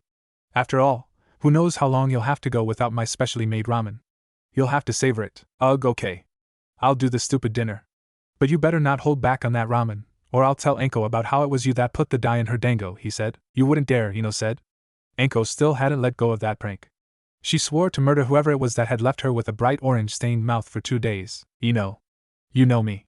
You know I would. How Ino wished she could wipe that smug look off his face with her foot. You're a real piece of work, you know that? She said. Naruto smiled. I wonder who I learned that from. You trying to say something, smart guy? I thought I was an idiot. You are. Nah, well, isn't this cute? Anko said, grinning from ear to ear in the biggest failed attempt at innocence she could accomplish. How she managed to slip into the apartment without either of the two noticing was scary enough without her expression. Little Ino's got herself a boyfriend. Wouldn't have been my first guess. But I guess this does explain why you kept running off to the hospital all the time. Ino laughed nervously. Anko-sensei, what are you doing here? What are you doing in my apartment, crazy snake lady? Naruto asked. And how did you get in here? Anko pointed a thumb at the window. You have a thing called a window. Which you, 1, don't lock, and 2, don't seem to be constantly aware of, she said. I have my hands full teaching one blonde idiot how to be a half-decent shinobi. I don't need to be dropping in here to give you any lessons. And if for whatever reason I feel the need, and if get back in here, I will make it the most painful lesson of your life. Naruto grinned menacingly. The evil glint in his eyes making the hair on the back of Anko's neck stand on end. If you get back in here, he began ominously. I'll make sure the whole village remembers what happens to you. Anko's eye twitched. That's a pretty fucked up thing to say to me, she said, quickly turning her attention to an equally unnerved Ino. Just what kind of boys are you into, piggy? Couldn't you have found a normal boyfriend? He is not my boyfriend, Ino seethed, blushing furiously. And don't call me that, piggy? Naruto laughed. I thought only Sakura got away with calling you names. Oh crap. He ducked, narrowly avoiding a small pot plant aimed for his head. Hey! That one was a present from you. Go ruin your own plants. Don't ever say that around me again, or I swear, I'll let the threat hang in the air. Or you'll what? Break more stuff that you paid for? You guys are adorable, Anko said, happily watching her new favorite form of entertainment. But sadly, I am here on business. You'll have to cut it short. Huh? What do you mean? Ino asked. Anko pointed at Naruto. I gotta steal your boyfriend for a little while, she said. Lady Tsunade wants to talk to you about something. And before you ask, I don't know, and I don't want to know. So don't try and drag me into anything. Ah man. Do I have to? Naruto whined. I was supposed to go and have ramen with Irika-sensei today. Irika, you say? Anko said. Is he still single? Naruto and Ino gawked at the woman. You can't be serious? Ino said. Anko shrugged. He's cute, and good with kids too. If he can put up with you two for all those years, imagine what else he could put up with. Of course, I'd reward him for putting up with me, she said, a slightly dazed expression on her face. You stay away from Irika-sensei. He's a good man, Naruto said. Oh god, I'm gonna be sick, Ino said. It's just so wrong. Well, screw you too. I don't need to take this from two little twerps like you, Anko said. Come on, brat. I don't want to have to drag you kicking and screaming, but I promise I will if you make me. Arg, fine. Ino, can you lock up for me? Naruto said, heading out the door with Anko following behind. Oh, and Piggy, Anko said, turning back to give Ino a deceivingly innocent smile. Don't think we're done here. I look forward to your next training session. Ino grimaced as Anko left, slamming the door behind her. No matter how much she appreciated the noticeable improvements in her skills since starting with Anko, she couldn't bring herself to enjoy it. It churned her stomach to imagine just what the snake summoner had in mind for their next session. If Ino was lucky, she would die before that day came to be. But such things could wait. Ino had to get started immediately. There was no time to properly plan something by herself, so she took off quickly in search of help. It wasn't until she was halfway down the street that she realized she had no idea who to go for help. Naruto wasn't exactly disliked by the rest of the rookies, but Ino also wasn't sure how many of them would actively assist her in setting up the farewell. Shikamaru would, if he wasn't so damn lazy. Choji was definitely on the list, if only to help find the absolute best place to eat for everyone. Everyone else would be a guessing game, depending on who was even available. Sakura would have been a good option, but well, the girls still hadn't quite gotten over Sasuke leaving the village. For obvious reasons, it had put a wedge between the two of them for the time being. Ino could understand Sakura being upset, but she couldn't stand to hear anyone say Sasuke's name out loud. Even just thinking about him made her angry. As she rounded a corner, lost in her internal frustrations, Ino didn't have time to stop herself from running into someone. The two of them tumbled to the ground in a mess of limbs and dirt, and Ino just hoped she hadn't barreled over some poor old woman. There were only so many mistakes she could make in 1 year before she concluded she was cursed. I am so sorry, please for Hinata. Are you okay? Ino asked, jumping to her feet and helping the other girl up, taking the time to pat the dirt from her clothes. I really am sorry. I wasn't paying attention. It won't happen again. Hinata smiled. It's alright, she said. I should also have been more aware. Please, don't let me keep you, don't worry. It's nothing really. I've just gotta find some people to help me. Ino paused as a light bulb lit up in her head. Hey, Hinata. You like Naruto, don't you? What do you mean? Hinata stuttered nervously as her cheeks burned. Ino grinned. Hinata would be perfect. She was always so sweet and kind-hearted. There was no doubt she would help. Naruto is going on a training trip, she explained. He's going to be gone for a while, so I need to find some people to help me put together a little farewell. Can you help? Naruto is leaving? Hinata asked, her blush almost immediately gone as it was replaced by a look of sadness. I know, right? Ino said. He didn't even tell me until today. I mean me, his best friend. I honestly don't know why he chooses to hurt me like this. Hinata blinked curiously. You are Naruto's best friend? She asked. In a twisted joke, Ino was for once the one blushing and speechless in front of the Hyuga heiress, something that didn't go unnoticed by Hinata. Yeah? Yes. Definitely. At least I hope so. She shook her head. There was no time to be questioning things. It doesn't matter. Do you want to help? Oh, okay, sure, Hinata said. What can I do? You're the best, Hinata, Ino exclaimed, giving the girl a quick hug. Can you run around and see who else can come to the dinner? I need numbers. It'll have to be tomorrow night. I'll get back to you on the exact time. I gotta go find Choji. Thank you. Hinata stood there awkwardly as Ino ran away, nervously touching her fingers together as she realized what she had just heard. Naruto was leaving, and soon. Her heart sunk as she realized what that meant. There was no way she could work up the courage in such a short span of time to confess how she felt about him. Sadly, there was now also another issue. Hinata wasn't unaware of Naruto and Ino's newfound friendship. In fact, she probably knew better than most how close the two had gotten. It didn't bother her. She was happy to see someone finally treating Naruto how he deserved. She was happy he had someone. If anything, Hinata had only wished she had the confidence to be like Ino. Now, however, she wondered if even that would help her. Ino was getting too close too quickly. Hinata had no chance in catching up. She already knew that though, ever since the Chunin exams. She had seen how Ino had cheered for Naruto during his fight with Kiba, how she had rushed to his side after he had won. It was clear something had brought the two together over the past months. Hinata wasn't sure what it could have been, but she was glad things were turning around for Naruto. Even if it wasn't her doing it, someone was making him happier. With a smile on her face, Hinata headed towards the training ground her team frequented. She wasn't about to let Ino down, and she knew it wouldn't be hard to strong-arm Kiba and Shino into helping as well. They all owed Naruto a decent farewell. Naruto toyed with his food, stirring the noodles endlessly with his chopsticks.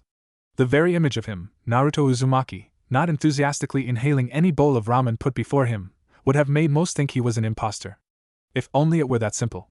Naruto was still Naruto, but his appetite had taken a backseat for the time being.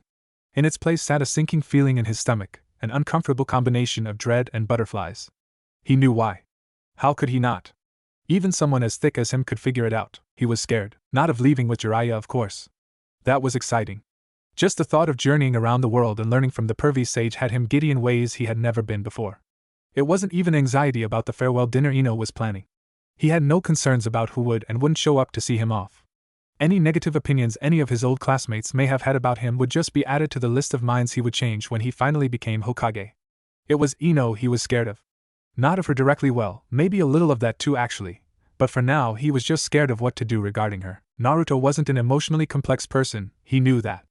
But he also knew that when he felt something, he meant it with every fiber of his being. And for the past week, he had been dealing with the realization that he felt something stronger than ever before. He liked Ino. He really liked Ino. Sure, he liked her a lot before, but it was different now, or maybe it had always been different. She had become his best friend so quickly that he hadn't even really thought about it until it was too late. It was a terrifying thought for the poor boy. Even his crush on Sakura didn't hold a candle to how he felt about Ino now. It was frustrating. Naruto, you've barely touched your food. Is everything okay? Iruka asked. In the back of his mind, he was secretly hoping that this would be their first outing where Naruto didn't eat him out of a week's pay. Sometimes he wondered if Naruto was eating for the QB as well. I guess Naruto mumbled. Can I ask you something? And please don't laugh. You can ask me anything, Iruka said. So, like, if you're friends with someone and you find out you like them as more than a friend, how do you figure out if they like you back in the same way?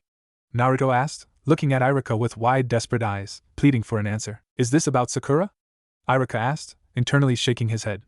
The young Haruno had been exceptionally clear in her refusals of Naruto's advances before.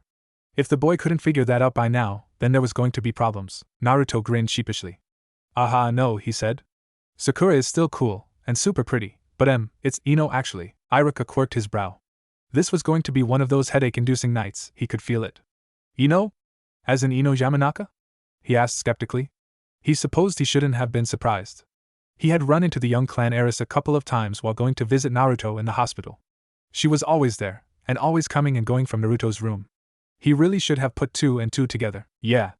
I told you we were friends now, didn't I? Naruto said cheerfully. She helped me sort out my apartment, and I have a bunch of new plants she showed me. She even helped me find a type of flower that smells nice for my room. We train together all the time, well, we did. It's been a bit hard to find time lately, but we hang out whenever we can. She's awesome, and pretty, and she doesn't treat me like dirt, and she's super smart. She's been teaching me stuff that I missed back when I ditched classes. Sorry about that, by the way. And she's pretty, and I already said that, didn't I? I think I get the point, Iruka said, chuckling. Why are you unsure if she likes you back the same way? You said it yourself, the two of you are spending a lot of time together. I don't think Ino is the kind of girl to take so much time helping and teaching someone she didn't like. Maybe you should just ask her. Naruto shook his head. No. Too risky? I need to figure it out first, he said. Ino is complicated. If she doesn't like me back, I could wreck everything. And I don't want to wreck what we have. She's my best friend. Iruka nodded sagely. Girls can be complicated. Girls aren't complicated, Naruto, said, chiming in from over the counter. Neither Naruto nor Iruka seemed to mind that she had been eavesdropping. Take it from me. If Ino is the type of girl I think she is, she will appreciate you being honest and upfront. Don't overthink it. Just tell her how you feel. You might find yourself surprised by just how much she does like you. But what if she doesn't? Deadpanned at Naruto. The only person Ino's feelings weren't clear as day to was the one said feelings were directed at. The poor girl. She was fighting the world's cruelest uphill battle when it came to the density of Naruto's skull. Watching the two of them drop in more and more often of the past few months had been the cutest and most torturous experience for the young ramen chef. She wanted so desperately to beat Naruto over the head with a pot, not that she thought it would help him. There was no hope that he would actually notice the way that Ino would watch him enthusiastically demolish every bowl of ramen. But Ayam had noticed, and she knew what the goofy smile on the girl meant straight away. "Trust me on this one," Ayam said. "Okay, but that still doesn't help me," Naruto groaned. "I still don't know how I'm meant to tell her how I feel without making a fool of myself." "I don't see why this is such an issue, Naruto," Iruka said. "There is plenty of time to worry about this. What's the rush? I leave the day after tomorrow. I have no idea when I'll be back, and who knows what could happen in that time. What if she forgets about me? What if something happens to me? What if Sasuke comes back and confesses his feelings for her?" Iruka sighed. Naruto was clearly overthinking everything. "I don't think you have anything to worry about, Naruto," he said. "If you're really worried about something happening before you can tell her how you feel, then why not tell her tomorrow night at the farewell she is organizing for you, in front of everyone?" "No way. Come on, Naruto, I am cooed. It would be so cute." "Oh no. Not happening. Ino would kill me if I embarrassed her like that in front of everyone," Naruto said. "Well, at least you're smart enough to take her feelings into account." "That's a big step in the right direction," Iruka said. "But no, I didn't mean do it in front of everyone. She's your best friend, right? Surely you can find a reason to have a moment to say goodbye to her personally, then you can tell her without fear of judgment." Naruto pursed his lips in thought. "I could walk her home from the dinner, now you're thinking." "But what do I say?" Naruto asked. "Oh no you don't," Ayam interrupted. "If you're going to tell a girl you like her you better use your own words. If you say something from someone else, she will know it, and then she will think you didn't care enough to come up with it yourself. Just be honest and say it how you would. Understand?" "Ayam is right," Iruka said. "If you truly like Ino, you won't pull any tricks to try and make her like you back. She has to like you for you, just as you like her for who she is." Naruto smiled. "Yeah, that makes sense. I knew you were the right person to ask about this sort of stuff." "You too, Ayam," he said cheerfully. "But if I could trouble you for one more thing?" "Of course." "What is it?" Iruka asked. "Can you help me shop for some better clothes tomorrow?" Before the dinner, Naruto asked sheepishly. "I don't really have any good clothes for going out, and I want to try and look decent or something if I'm going to tell Ino how I feel." "I think she would appreciate that," Iruka laughed. "Wow, you really do like Ino," he said. "If I'd have known she would be the one to get you to take better care of yourself, I would have sat the two of you together in class years ago." Naruto crossed his arms and huffed. "You said you wouldn't laugh." You're right, Iruka said, holding his hands up in defeat. "I'll tell you what, I'll even buy you an outfit for tomorrow night. Then you can use your money to buy Ino a gift. Something for her to remember you by while you're gone." Naruto's eyes lit up. "That's an awesome idea, Iruka-sensei," he said. "What should I get her?" "You'll have to figure that out yourself. Do you know what she likes? What she's interested in? Try and make it a gift suited to her. Something thoughtful. Something suited for Ino." "Okay. I think I can do that," Naruto muttered to himself. "Hey, Iruka-sensei, if you know so much about all this stuff, why don't you have a girlfriend?" Iruka blushed. "Well, it's not I'm very busy and I'm waiting, for the right time," he stammered. "Why don't you run off and try figure out what you're going to get Ino? The more time you take to choose, the better chances it'll be the right thing." "Good idea," Naruto said, quickly slurping down the bowl of ramen with inhuman speed. "I'll see you tomorrow morning, Iruka-sensei." With a quick thanks to both Iruka and Ayam, Naruto took off down the street. Iruka sighed in relief as he was left to finish his meal in peace. Naruto meant well, but damn it if he didn't somehow find himself in the strangest situations. Ino Yamanaka, of all people, seriously? The boy was stubborn enough without someone like Ino challenging him. Why couldn't he find a nice quiet girl that would calm him down? Not that it mattered. Iruka would be happy as long as Naruto found someone who treated him right. But Ino? That was going to take some time for him to wrap his head around. "He really looks up to you. You know that, right?" Ayam said with a smile. "He never shut up about you after you gave him your headband when he graduated." Iruka chuckled nervously. "Oh? Is that so? Well, I'm flattered." Ayam's smile quickly shifted to a mischievous smirk as she eyed the man up and down. "So how does someone so knowledgeable in the ways of romance not find himself tied down?" she asked cheekily. "No one catch your eye?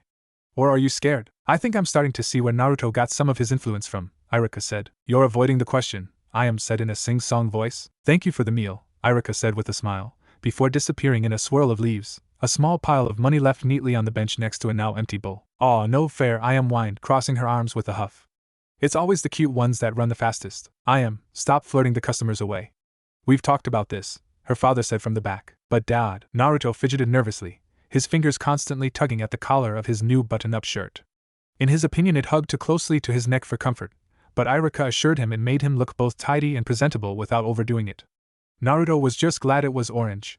Not quite as bright a shade as his normal jacket and pants, but that was okay. He was now also sporting a nice new pair of black pants, and Irika had gone so far as to buy him a new pair of sandals as his old ones were on their way out. As uncomfortable as he may have been, Naruto wasn't about to refuse any of the generosity. Even without the gifts, Naruto was happy. Just getting to spend the day with Irika was quite the event as far as he was concerned. It did help that the villagers often forewent their usual distasteful stares and murmurs when someone else was with him. Not a single store had asked him to leave the entire day. It was awesome. But of course, all good things had to end eventually, and as the afternoon began to die down, the two of them slowly made their way towards Naruto's apartment. Feeling ready, Naruto? Irika asked. Naruto smiled nervously. I think so, he said. Irika laughed and put a hand on Naruto's shoulder. Who would have thought? The great Naruto Uzumaki, self-proclaimed future Hokage, trembling at the thought of telling a girl he likes her, he said, earning a pouty glare from the boy. Oh, come on, it's funny, Irika-sensei, Naruto whined. This is serious. I'm leaving tomorrow. If tonight goes bad, then I won't get a chance to make it better for who knows how long. What if Ino holds a grudge? Good point. Ino can definitely hold a grudge, Irika said thoughtfully. All the more reason to not mess it up then, Naruto deadpanned at him. You aren't helping, Irika shrugged. I've done all I can.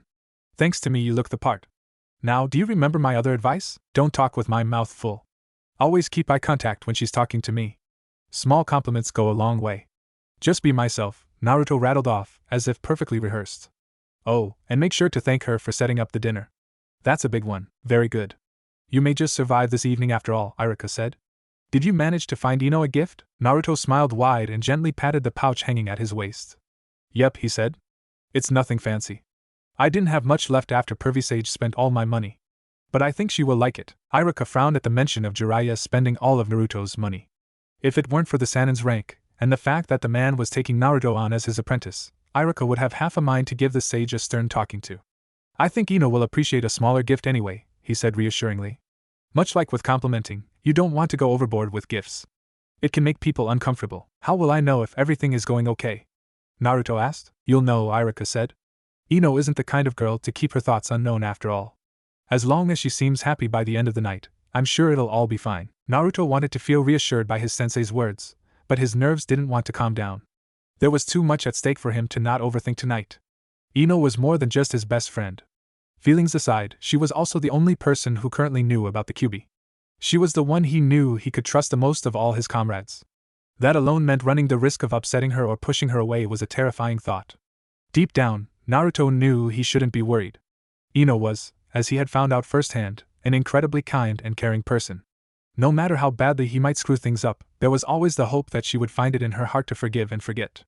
Well, forgive him maybe, but Naruto knew she would never forget, and she would make sure he never forgot either. Quicker than Naruto would have liked, the two of them arrived at his apartment. He didn't want today to end. Both to continue enjoying his time and to avoid the potential chaos of the evening's events. Is this a bad idea? Naruto asked. Do you think I should just leave things as they are? Do you want to leave things? Irika asked. Regret is a complicated thing. In our line of work, playing it safe is admirable, but it can lead to other problems down the line. What does that mean? Irika knelt down and smiled. It means don't get caught up on what could happen. You have the rest of your life to fix things if they go wrong, but you only have right now to see if they can go right, he said. If you don't tell Ino you like her, then you'll never know if she likes you back, and you'll spend more time than you'll be proud of sulking about what could have been. Being a shinobi is about putting everything on the line for what you believe in.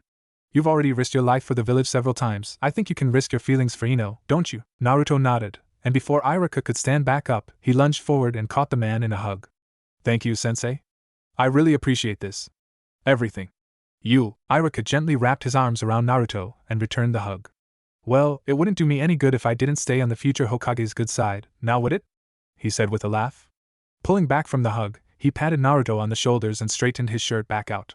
So, where are you off to? Naruto blinked. I don't know, he said. Ino just said she was going to organize a dinner. No idea what she came up with. In that case, it might be wise to just stay here. I'm sure Ino will come and find you. Irika stood up and gave Naruto a thumbs up. You got this. To say Naruto was nervous would be a hilarious understatement. As soon as Irika left him to his own thoughts, he became an internal rambling mess. The only upside was that he could practically feel the irritation emanating from the Kyuubi within him. Apparently, a giant immortal fox wasn't all that hard to annoy. He was too afraid to do anything out of fear of messing up his new clothes. Despite his growing hunger, he didn't even dare to make a quick bowl of instant ramen. Something told him that Ino would know if he did, and he didn't want to seem rude by not eating wherever she had planned to go. Thankfully, he didn't have to wait long. "Naruto, you here?" Ino asked, letting herself in. "Coming," Naruto called out, quickly leaping from his bed and rushing to the door. "I was worried you might have been waiting for me somewhere." He froze as he finally caught sight of the blonde, his jaw dropping. "Wow," Ino blushed, both because of Naruto being stunned by her appearance, and because she couldn't help but return the gesture. "Since when did Naruto have nice clothes?" "What are those?" she asked, gesturing to all of him. "I have been through your wardrobe. Those were not in there," Naruto snapped out of his stupor. "Oh, Irika helped me pick out some clothes for the dinner." "Do they look alright?" he asked, spinning around to give her a full look. He wasn't sure if that was necessary, but Ino had always done a little spin when showing off new clothes, so he figured it was appropriate. "I knew he would clean up well," Ino yelled inside her head as she smiled. The little spin was also adorable. "Quite good," she said. "Irika, huh? I guess even he couldn't pry you away from wearing orange, but at least he chose a good shade. Really suits you." "It was a fair compromise," Naruto said with a laugh. Ino smirked as she took a step forward. "And what about me?" she asked, taking far too much joy in the fear quickly appearing in Naruto's eyes. "How do I look?" She gave him the same courtesy, spinning around on the spot to give him a full view. The only difference was she knew what she was doing. Her spin was slow, graceful, and devilishly intended to catch Naruto off guard. Ino was proud of her appearance, even in the more casual outfit she had chosen for the night.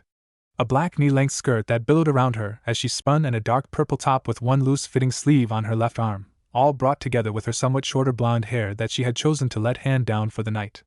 At least it was growing back now. It had been difficult for her to allow herself such a laid-back look, but she'd be lying if she said she didn't need it. She wanted as much comfort for tonight as she could get. Besides, if Naruto's blush was anything to go by, then Ino was happy with her decision. "Well," Naruto gulped and repeated all of Irika's advice over and over in his head. "You look great," he said, grinning as wide as he could to hide the fear. He hoped that was the correct answer. Ino rolled her eyes and smiled. "Naruto, when a girl asks you how they look, you're supposed to say beautiful or pretty. Something along those lines," she explained. "But you didn't say something stupid, so I guess there is improvement." "Huh! You're always really pretty though." "I thought you were talking about your clothes," Naruto said, scratching his head thoughtfully. He would have to be more careful in his responses if he wanted tonight to go well. "Time to go," Ino said quickly, grabbing Naruto's hand and dragging him behind her as she left. There was no way she was letting him see how red her face was right now. Even someone as thick as him wouldn't be able to ignore such a blush. As the two of them walked, Naruto was all too happy to recount his days spent with Irika, making sure to leave out the advice and gift side of things. Ino, for her part, finally got to vent her frustrations about how difficult the rest of the rookies could be when trying to organize something. Choji had been the easiest of all. As soon as food was mentioned, he was on board. Strangely enough, things only seemed to start coming together smoothly once Hinata got properly involved.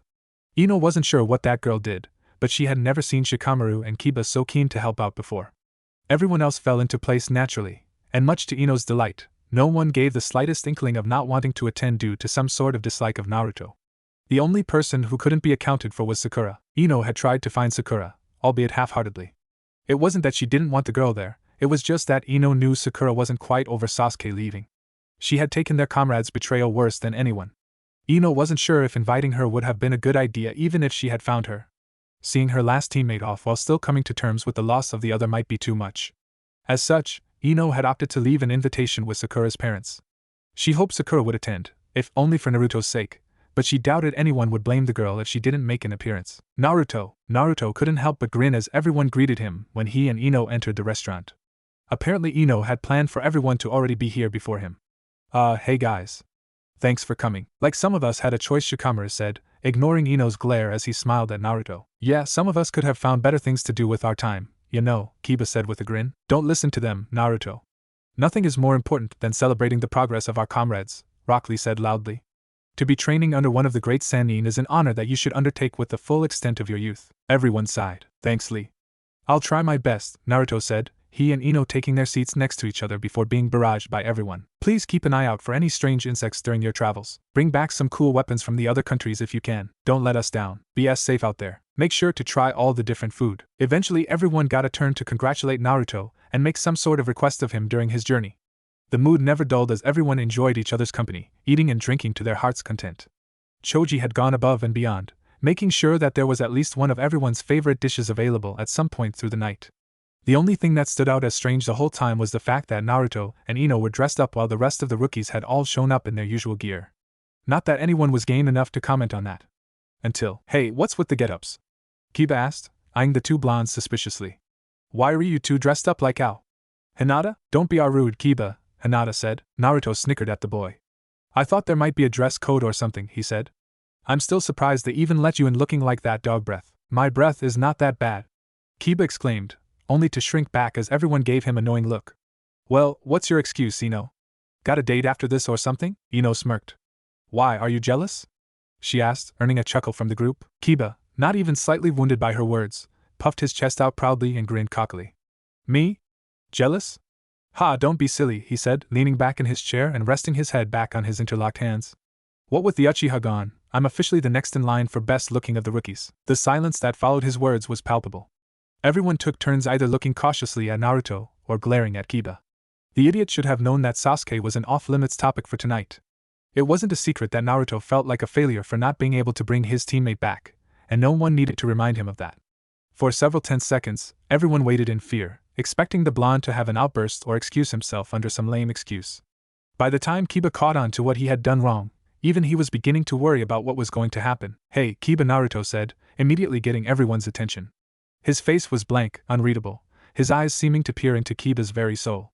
Are you admitting to us that you find Sasuke attractive? Everyone froze. Kiba's face twisted into an expression best described as what happens when disgust meets horror in a dark alleyway behind a brothel. What? No. That's not what I said. Naruto was now trying his best to hold back his laughter, a toothy grin slowly worming its way onto his face. It's okay. We accept you for whoever you are and however you may be. We're your comrades, Kiba. We're here for you. We support your romantic interest in Sasuke, he said, almost real warmth in his words. Truly a performance worthy of praise. I just wish you'd have said something sooner. I could have put in a good word. I know that's not why are you all looking at me like that? That's not what I meant. Kiba spluttered out desperately. Hinata, back me up here. Hinata hummed thoughtfully. Well, why you did spend a lot of tea time glowering at Sasuke in the academy, she said softly, taking a special kind of glee in her teammate's expression only sinking further and further into despair. Payback, she thought, for all the time she was forced to listen to him badmouth Naruto after the Chunin exams. And you really wanted to fight him during the exams. Hinata, not you too. Shikamaru nudged Kiba with his arm. I would stop digging this particular hole if I were you and just admit defeat, he said. To be honest, he expected his advice to fall on deaf ears. Dogs would do as dogs did best, dig. Eventually, Kiba did concede, slumping in his chair and muttering miserably about blondes being too mean for their own good as the night continued on without a hitch. Sadly, much like the day Naruto had had with Iruka, tonight too had to end before he wanted it to. Slowly, everyone took turns and bid their farewells, offering Naruto one last goodbye as they all made their way out onto the open street. The gentle cool breeze of the night welcoming them all. Naruto couldn't stop smiling as everyone began slowly departing, everyone except Ino. You have a good night?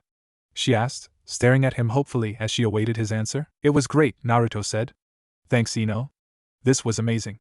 You're amazing, Ino blushed. It was nothing, really, she said.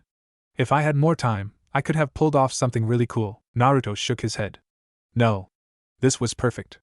I don't think I would have liked a big send-off or anything, he said, taking a moment to admire the girl standing in front of him. She was one of the smartest, kindest, and prettiest girls he had known, and here she was, throwing a get-together for his sake. How did he deserve someone like her in his life? Hey, Ino, can I walk you home? If that's okay, you saying I can't look after myself? Ino asked cheekily. No. What? Of course not. I'm sorry, his words were cut off as Ino quickly stepped up to him and wrapped her arms around his and hugged it close to her. I think I can allow you the honor this one time, she said softly, giving the poor boy a mischievous smirk. Don't waste it. As far as Ino was concerned, tonight was her last chance to confess her feelings. There was no telling what could interfere with her intentions once he left the village, so no one would blame her for coming on a little strong. The boy was dense at the best of times, so she was really just helping him. Naruto laughed nervously as the two went to begin their walk back to Ino's house, only to be stopped suddenly by Kiba landing in front of them, an accusing finger pointed at them and an all too confident grin on his face. Aha! I knew it! He shouted victoriously. You two are so duh. The Inuzuka's words died in his throat as he fell face first to the ground, a paralyzed groan being all he could muster. Much to both Ino and Naruto's surprise, standing behind where Kiba had just been, was Hinata. Sweet, quiet, innocent little Hinata, calmly stepping out of her gentle fist stance and bowing apologetically to the two. I'm so sorry. I couldn't stop him in time, she said, looking up in shame only to look down quickly from the sight before her with a blush. Ino wanted to die. She was sure everyone had cleared off before she wrapped herself around Naruto's arms so blatantly. Not that she cared if anyone saw at this point, but Hinata wasn't just anyone. The Hyuga's fondness of Naruto was the worst kept secret in Konoha, right next to Naruto's fondness for ramen. In fact, Ino was pretty sure Naruto was the only person who wasn't aware of the poor girl's crush. Ino looked down in shame but didn't let go of Naruto. As much as she hated that this was how Hinata was finding out that they were competing for the same thing, she also didn't want to just throw away what chance she had. She just wished she had have taken the time to talk to the Hyuga before this kind of thing happened. Hi Wanana! Kiba drooled into the dirt, glaring at his teammate as best he could. Is he going to be okay? Naruto asked, prodding Kiba with his foot. Hinata nodded. He will be fine, she said. I'll take him home. He won't bother you again. Naruto frowned. Do you need help? I can carry him back if you'd like and walk you home. Hinata's eyes lit up for a moment at the prospect of Naruto walking her home, yet as quickly as her expression had lifted had it dropped, her eyes locking onto the saddened look of Ino. She was no fool. A stammering disappointment to her family, a shy pathetic thing with a ridiculous crush, those things she was, but not a fool. Hinata knew what was going on, what Ino was aiming at, and sadly, she knew she had already lost this particular fight. The whole night she had watched the two blondes, how they talked, interacted, looked at each other, smiled. They were so happy together, so pure. Everyone had noticed it. Hinata couldn't in good conscience get in the way of that. Her crush aside, Naruto was happy, and that was all that truly mattered to her. It would hurt watching someone else give him that happiness, but not nearly as much as it would hurt knowing that she sabotaged said happiness in any way. I've got him, a new voice said, Shikamaru lazily walking up to the downed boy and making some hand seals. His shadow merged into Kiba's. The boy slowly stood up, wobbly and flailing like a weird human puppet until he took the exact stance of the Nara. I can walk you home, Hinata. Shikamaru ignored Ino as she gave him a look that said thank you with her eyes. He wasn't doing this for her. He was doing this for him.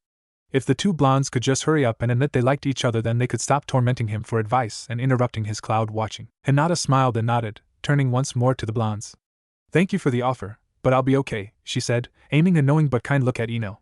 You two enjoy the rest of your night. Ino couldn't help but watch on in shock as Hinata trailed off, Shikamaru and a puppeteered Kiba in tow. What did that exchange mean? Obviously Hinata was aware of Ino's intentions, but did this mean she approved, or at the very least, wasn't going to interfere? Ino had no idea, but that was okay. She could sort things out with Hinata later, girl to girl. For now, she finally had Naruto to herself, and there were still a few hours left of the night. Still hungry? Ino asked. I did promise you ramen after dinner. She was a woman of her word. No one could question that. Naruto chuckled. Maybe a little. But that can wait, he said, gently grabbing her hand and leading her away. I wanted to show you something. Ino didn't protest, allowing herself to be led along by the boy. It could have been a prank waiting to happen, but she figured it was worth the risk. They walked through the streets of Konoha silently, finding just each other's company to be more than enough for the moment. That, and the two of them were both far too afraid to say something yet as the realization of how they appeared finally set in. Two young blondes, dressed up for a night out, hand in hand as they strolled through the village. Needless to say, they were astutely aware of all the stares they were receiving. Eventually that issue resolved itself as they ventured away from the populated areas and past the Hokage Tower until they arrived at the foot of the Hokage Monument, which, for safety reasons, was locked off to the public during the night. Naruto was quick to assure Ino that they technically didn't count as the public, but that didn't make her feel any better about jumping the fence. Naruto led Ino up the stairs to a point, and then off the designated trail. He did his best to ignore her protests for breaking the rules and disrespecting the Hokage Monument. He figured that if she truly cared about it, she would have backed out by now. Instead, with very little persuasion on his part, she continued with him until they both stood precariously atop the head of the fourth Hokage. The village beneath them was still alive, albeit with a slightly lessened hustle and bustle of street life. The great five shinobi villages never truly slept in this time of peace. Between traders and shopkeepers, shinobi and civilian night lives, there was a never-ending overlap of activity for anyone to enjoy. From up here, above it all, Naruto had found comfort as a child. A way to watch on without fear of scrutiny. A way for him to feel connected with his village without the fear of being rejected. For him, this was what it meant to become Hokage. To watch over everyone, even if they never bothered looking at you until they needed you. To look at Konoha with the same eyes as the great Hokage of the past now did, was something he would never grow tired of. This was the one place in the village he never felt alone, the one place he could truly appreciate his dream, and what it would mean for him. This view, this place, it was everything to him. And now, Ino was a part of it too. It's pretty, Ino said, admiring the view herself, still clinging to Naruto's arm. Yeah, Naruto agreed, though his eyes had long since drifted to another view. This is where I go to think sometimes, Ino snorted. You think? Hey, you were wide open for that one. The goofy grin on Naruto's face was all Ino needed to see to know he appreciated her joke. I'll let that one slide, he said, quickly fishing into his pouch and retrieving a small box with a ribbon tied around it. I thought it might be nice, to get you something. To remember me by while I'm gone. Holding the gift out to Ino, he was actually rather proud to notice that she was surprised by the gesture. What? That's not fair. I didn't get you anything to remember me by, Ino said, eyeing the small box. How dare he put her on the spot like this? I don't need anything, Naruto said, smiling ear to ear. You're kinda hard to forget. The blush on Ino's face was priceless. Stop saying stuff like that, Naruto blinked. Stuff like what? Shut up. Give me that, she said, snatching the gift out of his hand and quickly undoing the ribbon. Taking a deep breath before opening the box, she gave Naruto a side-eyed stare and pouted. I swear, if this is something expensive, I will make you return it. She understood Naruto had more than enough money. His frugal lifestyle left much to be saved from his mission income. But that didn't mean she needed him to go wasting any of it on her. That was not the kind of woman she wanted to be, and he would have to respect that. With a deep sigh, Ino finally gave in to temptation and opened the box, taking the contents gently into her hand. She wanted to scream.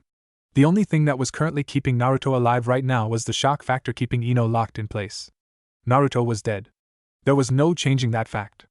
As soon as her body responded to her command again, he would be a pig to slaughter. But until then, she was too caught up, staring in awe at what she had just been given. Perhaps, somewhere along the line, Ino had truly underestimated Naruto's ability to think. He was clever and kind, but just what level of thought had he invested into this? Took me a bit to find someone who could make it on such short notice, Naruto said, scratching the back of his head nervously. I remembered how you told me once that your favorite flower was the same as your clan's symbol. I had to ask your dad about that one, that was awkward. But I wanted to get you something you would like. Do you like it? Ino blinked. Like it? What a stupid question. He would have known by now if she didn't. Many boys had tried to give her gifts to try and win her affection. All of them had learnt the hard way that she didn't care about such things. Actions and thoughtfulness were the true key to her attention, or rather they must have been with how quickly Naruto had wormed his way into her heart. And now the idiot had gone too far. In her hand, Ino held a small delicate pin. A beautiful twisting of thin shimmering steel, adorned with an array of tiny green leaves and bright purple flowers made of glass. The flower of the bush clover. It was perfect. Not too big, not too small. Not made of anything that she knew was absurdly expensive. And it was tailored specifically to her. Naruto, this is beautiful, she said softly. I love it. Naruto let out a breath he didn't realize he was holding. That's a relief, he said. I thought for sure I'd screwed it up somehow. Ino shook her head and quickly pinned the brooch just under her collar. How does it look? She asked. Beautiful, Naruto said with a smile. You aren't even looking at it. I know. He was looking at her. Ino blushed. She knew that comment had to be intentional. As smooth as Naruto accidentally could be, it was obvious he wasn't relying on dumb luck right now. You didn't bring me up here just to give me this, did you? She asked. Her heart was pounding in her chest. Did he like her too? Would he say it first? This was a dream come true, no, Naruto said, looking down nervously. I've been wanting to tell you something for a while. Things just kinda kept happening, and I didn't have time, and I got nervous every time I wanted to say it, and I thought for sure you'd yell at me or something if I told you, and now I'm rambling. And he paused to take a deep breath, too nervous to even notice the smile on Ino's face. I like you, Ino. Really like you. More than a friend. At least I think I do. I don't know. I'm not good at this sort of stuff. But I was thinking that maybe if you'd like we could go on a date when I get back. Naruto. He laughed awkwardly. It's okay if you don't want to. I'll understand. We can just stay friends. I'd be happy with that, he said quickly. I wanted to be honest with you about everything. You're my most precious person, and his words were silenced by a soft hand clasping over his mouth. Ino smiled. Bringing her other hand up, she cupped Naruto's face, gently stroking the whisker marks on his cheek with her thumb and staring into his deep blue eyes. You're my most precious person too, she said, earning the widest grin she had ever seen. Right now, she was the luckiest girl in the world. Who knew Naruto could be such a romantic? Not that she was complaining. You promise, then, to take me on a proper date when you get back? Naruto nodded enthusiastically. I promise. Good. Then you don't have a choice but to come back to me safe and sound. Because Naruto Uzumaki doesn't break his promises, right? Believe it. Now, shut up and hold me. Yes, ma'am. Ino drummed her fingers idly on the countertop. Tuesday. The day she most resented. Oh, how she wished she was on a mission, somewhere, anywhere, it didn't matter. She just wanted to be out of Konoha. Not to say she didn't love her village, and her friends, and her family. It was just whenever she was stuck in the village and had nothing to do, which was thankfully not too often these days, her father always somehow knew about it. Ino swore he was using their clan techniques to keep tabs on her, or it was a creepy instinctive thing to know when his beloved daughter was free to mind the shop for him. Had she known he was going to use her as slave labor any chance he got, she wouldn't have learnt anything about flowers and plants to begin with. Alas, here she was, sitting around, occasionally watering some plants, or trying to help some poor fool find the perfect bouquet to apologize to their girlfriend. It was not what she would call exciting work. There were some positives, though. Ino was now unintentionally in the know of far too much gossip, ranging from new budding romances, or teetering marriages. It made for some interesting snooping, but even that had quickly lost her interest. Imagine that. Ino Yamanaka, the gossip queen of her academy years, now bored to death of hearing what was happening in people's lives. Time, thou art a heartless bitch, the bell on the front door rang, alerting her to someone entering.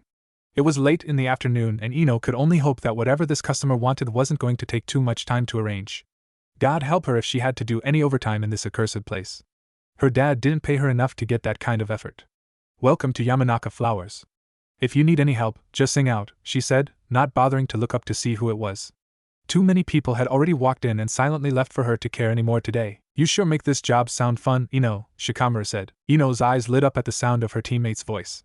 Shika, she said cheerfully. Did Asuma-sensei send you? We have a mission. Please tell me we have a mission. I need to get out of here. I swear the flowers are starting to talk to me. Shikamaru shook his head. Ino often got a little too stir-crazy when left to her own thoughts in the flower shop,